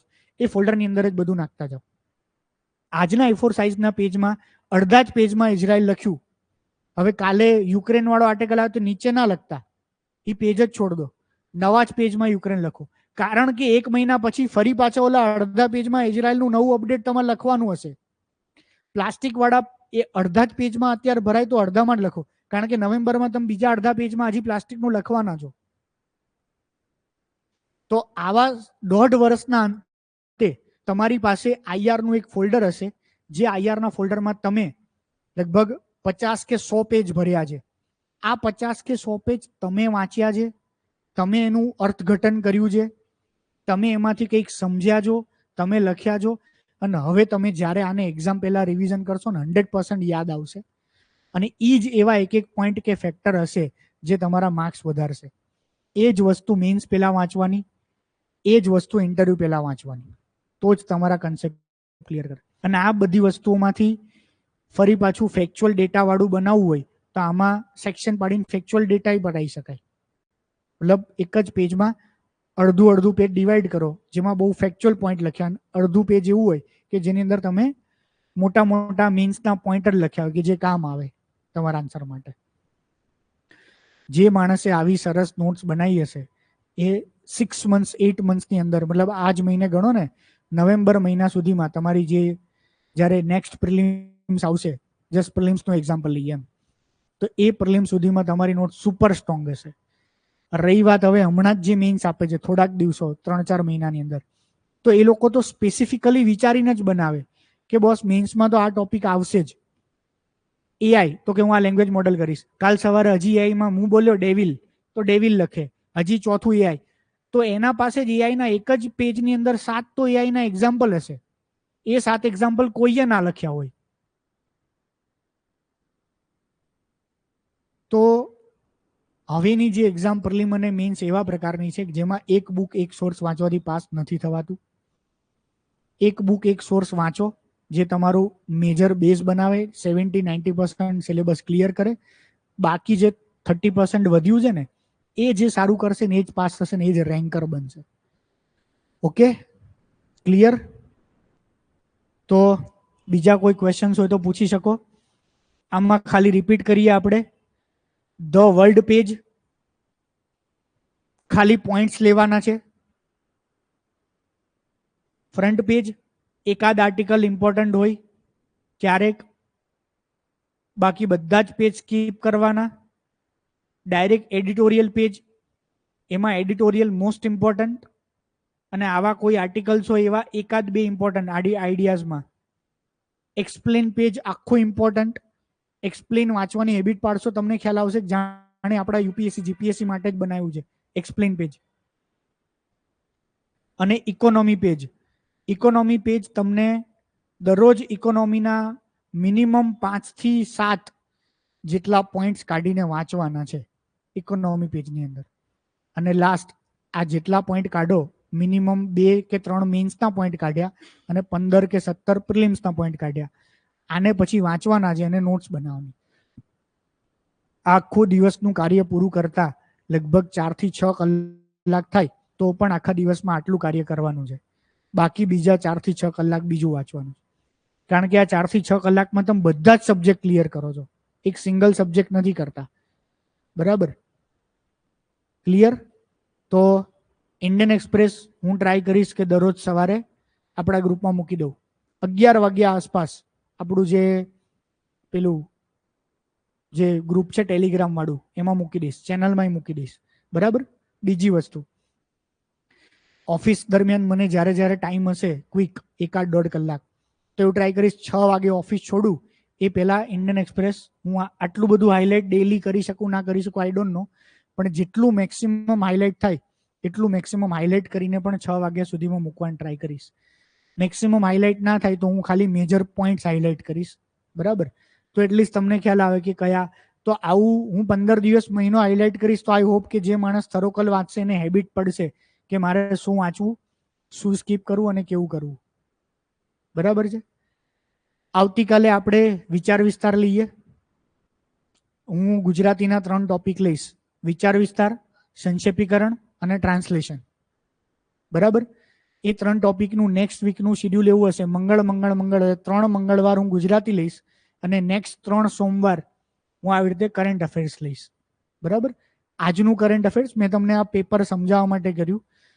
હવે હું જો 6 કે 7 પેપર તમને મૂકું, એ 6 કે 7 પેપરમાં જેટલા ટોપિક્સ આપણે હાઇલાઇટ કરેલા હોય એ ટોપિક્સનું એક્સ્ટ્રા રીડિંગ કરીને નોટ્સ બનાવવાની છે. તો આપણે નેક્સ્ટ એક લેક્ચર પહેલી વાર એવો ટ્રાય કરીએ ડિસ્કશન પોઈન્ટ્સ પર, કે જેમાં તમે બધા લોકો ડિબેટ અને ડિસ્કશન કરો જે પોઈન્ટ્સ વિશે તમે વાંચીને આવ્યા હોય એનું. જેથી આપણે એવું ટ્રાય કરીએ 1-2 લેક્ચર આપણે સોમવારે ડિસ્કશન કરીએ. કરંટના જેટલા પણ 50-100 ટોપિક્સ આપણાથી ભેગા થાય એ 50-100 ટોપિક્સનું ડિસ્કશન. બરાબર છે. તમે ઘણું બધું કરંટ મિસ કર્યું છે, એ કરંટ પણ પાછું બેકડેટમાં પણ કરવાનું કંઈક વિચારવું પડશે. પણ એટલીસ્ટ જે કરંટ આવે છે એને મિસ ના કરશો.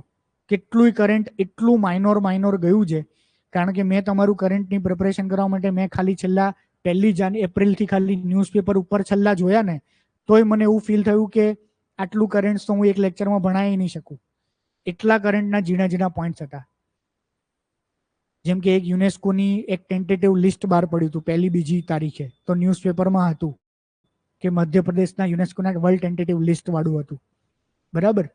એ પછી વચ્ચે ડ્રગ એબ્યુઝ વાળું બહુ ચાલ્યું હતું, તો અલગ અલગ પ્રકારના ડ્રગ્સનું ને બધી વસ્તુઓની વાત ચાલતી હતી એની અંદર. સેમ જ્યારે આ સુરત વાળું હતું ત્યારે એનું બહુ ચાલ્યું હતું, ઇલેક્શન્સ વાળું, રિપ્રેઝેન્ટેટિવ એક્સ વાળું. બરાબર. તો એ રીતે આપણે 1-2 પોઈન્ટ તો કોરલને બધા ડિસ્કસ કર્યા. તો એવા કેટલાય પોઈન્ટ્સ બની ચૂક્યા છે છેલ્લા 6 મહિનામાં કે જે પ્યોરલી ડાયરેક્ટ આપણા સિલેબસના કોઈ ટોપિક સાથે એસોસિએટેડ હોય અને જે પૂછવાની ફૂલ 100% પ્રોબેબિલિટી હોય. આમાંથી તો એક ટોપિક એવા હતા જ નહીં કે જે ડાયરેક્ટ પ્રોબેબિલિટી વાળા હોય. તેમ છતાં આપણને કેટલાય પોઈન્ટ જાણવા, ભણવા, શીખવા મળ્યા અને મેન્સમાં લખી શકે એવા મળ્યા. ક્લિયર? તો લાસ્ટ વાત ખાલી કે મેં મારા પહેલા લેક્ચરથી માંડીને અત્યાર સુધી જે રિક્વેસ્ટ કરી છે હજી પર્સનલ લેવલ પર, કે એઝ ઇફ તમે મારા બહુ ક્લોઝ રિલેટિવ્સ, ભાઈ, ફ્રેન્ડ્સ હોય એ રીતે, ખરેખર યુપીએસસી જીપીએસસી પાસ કરવી હોય તો આવી રીતે રીડિંગ કરો. આવું હું મારા દરેક બેચમાં બોલ્યો છું, પણ મને બહુ જ રેર 10% સ્ટુડન્ટ એવા હશે જે આને ફોલો કરતા હશે. કારણ કે ડેલી ન્યૂઝપેપર વાંચવું એટલું જ ટફ ટાસ્ક છે. મેં વાંચ્યું છે, મને ખબર છે, અને હું તમારી જેવે તમારી લેવલ પર હતો જ. એટલે બીજા બધા સિલેબસના ટોપિક્સ પૂરા કરવા, આન્સર રાઇટિંગ કરવું, પ્રિલિમ્સ વાંચવું, આ વાંચવું, વચ્ચે સીસી આવે, પાછી મેઇન્સ આવે, આઈ અન્ડરસ્ટેન્ડ, પણ કરવું જ પડશે. એકવાર બ્લાઇન્ડલી ટ્રસ્ટ કરો મારા પર. 1-1.5-2 મહિના સેમ આની પર પાછળ કાઢો. 1.5-2 મહિના પછી તમને પોતાને ખ્યાલ આવશે કે ડેલી ન્યૂઝપેપર વાંચવાથી તમને કેટલો ફાયદો થયો. એ વર્ડ્સમાં હું નહીં કહી શકું, તમને પોતે તમારા કોન્ફિડન્સ લેવલમાં ખબર પડશે, કોઈ ટોપિકના અન્ડરસ્ટેન્ડિંગમાં ખબર પડશે. ઇંગ્લિશનો પ્રોબ્લેમ જે છે એ દૂર ઓટોમેટિક થઈ જશે. બરાબર. બહુ જ બધા પ્રોબ્લેમ્સ દૂર થઈ જશે. અને લાસ્ટ વાત, તમે આન્સર રાઇટિંગ કરો જ છો, એ કેટલું ઇમ્પ્રૂવ થશે ને તમને જ ખ્યાલ આવશે કે તમારા જ 1 મહિના પહેલાના આન્સર ને 2 મહિના ન્યૂઝપેપર વાંચ્યા પછીના તમારા આન્સર.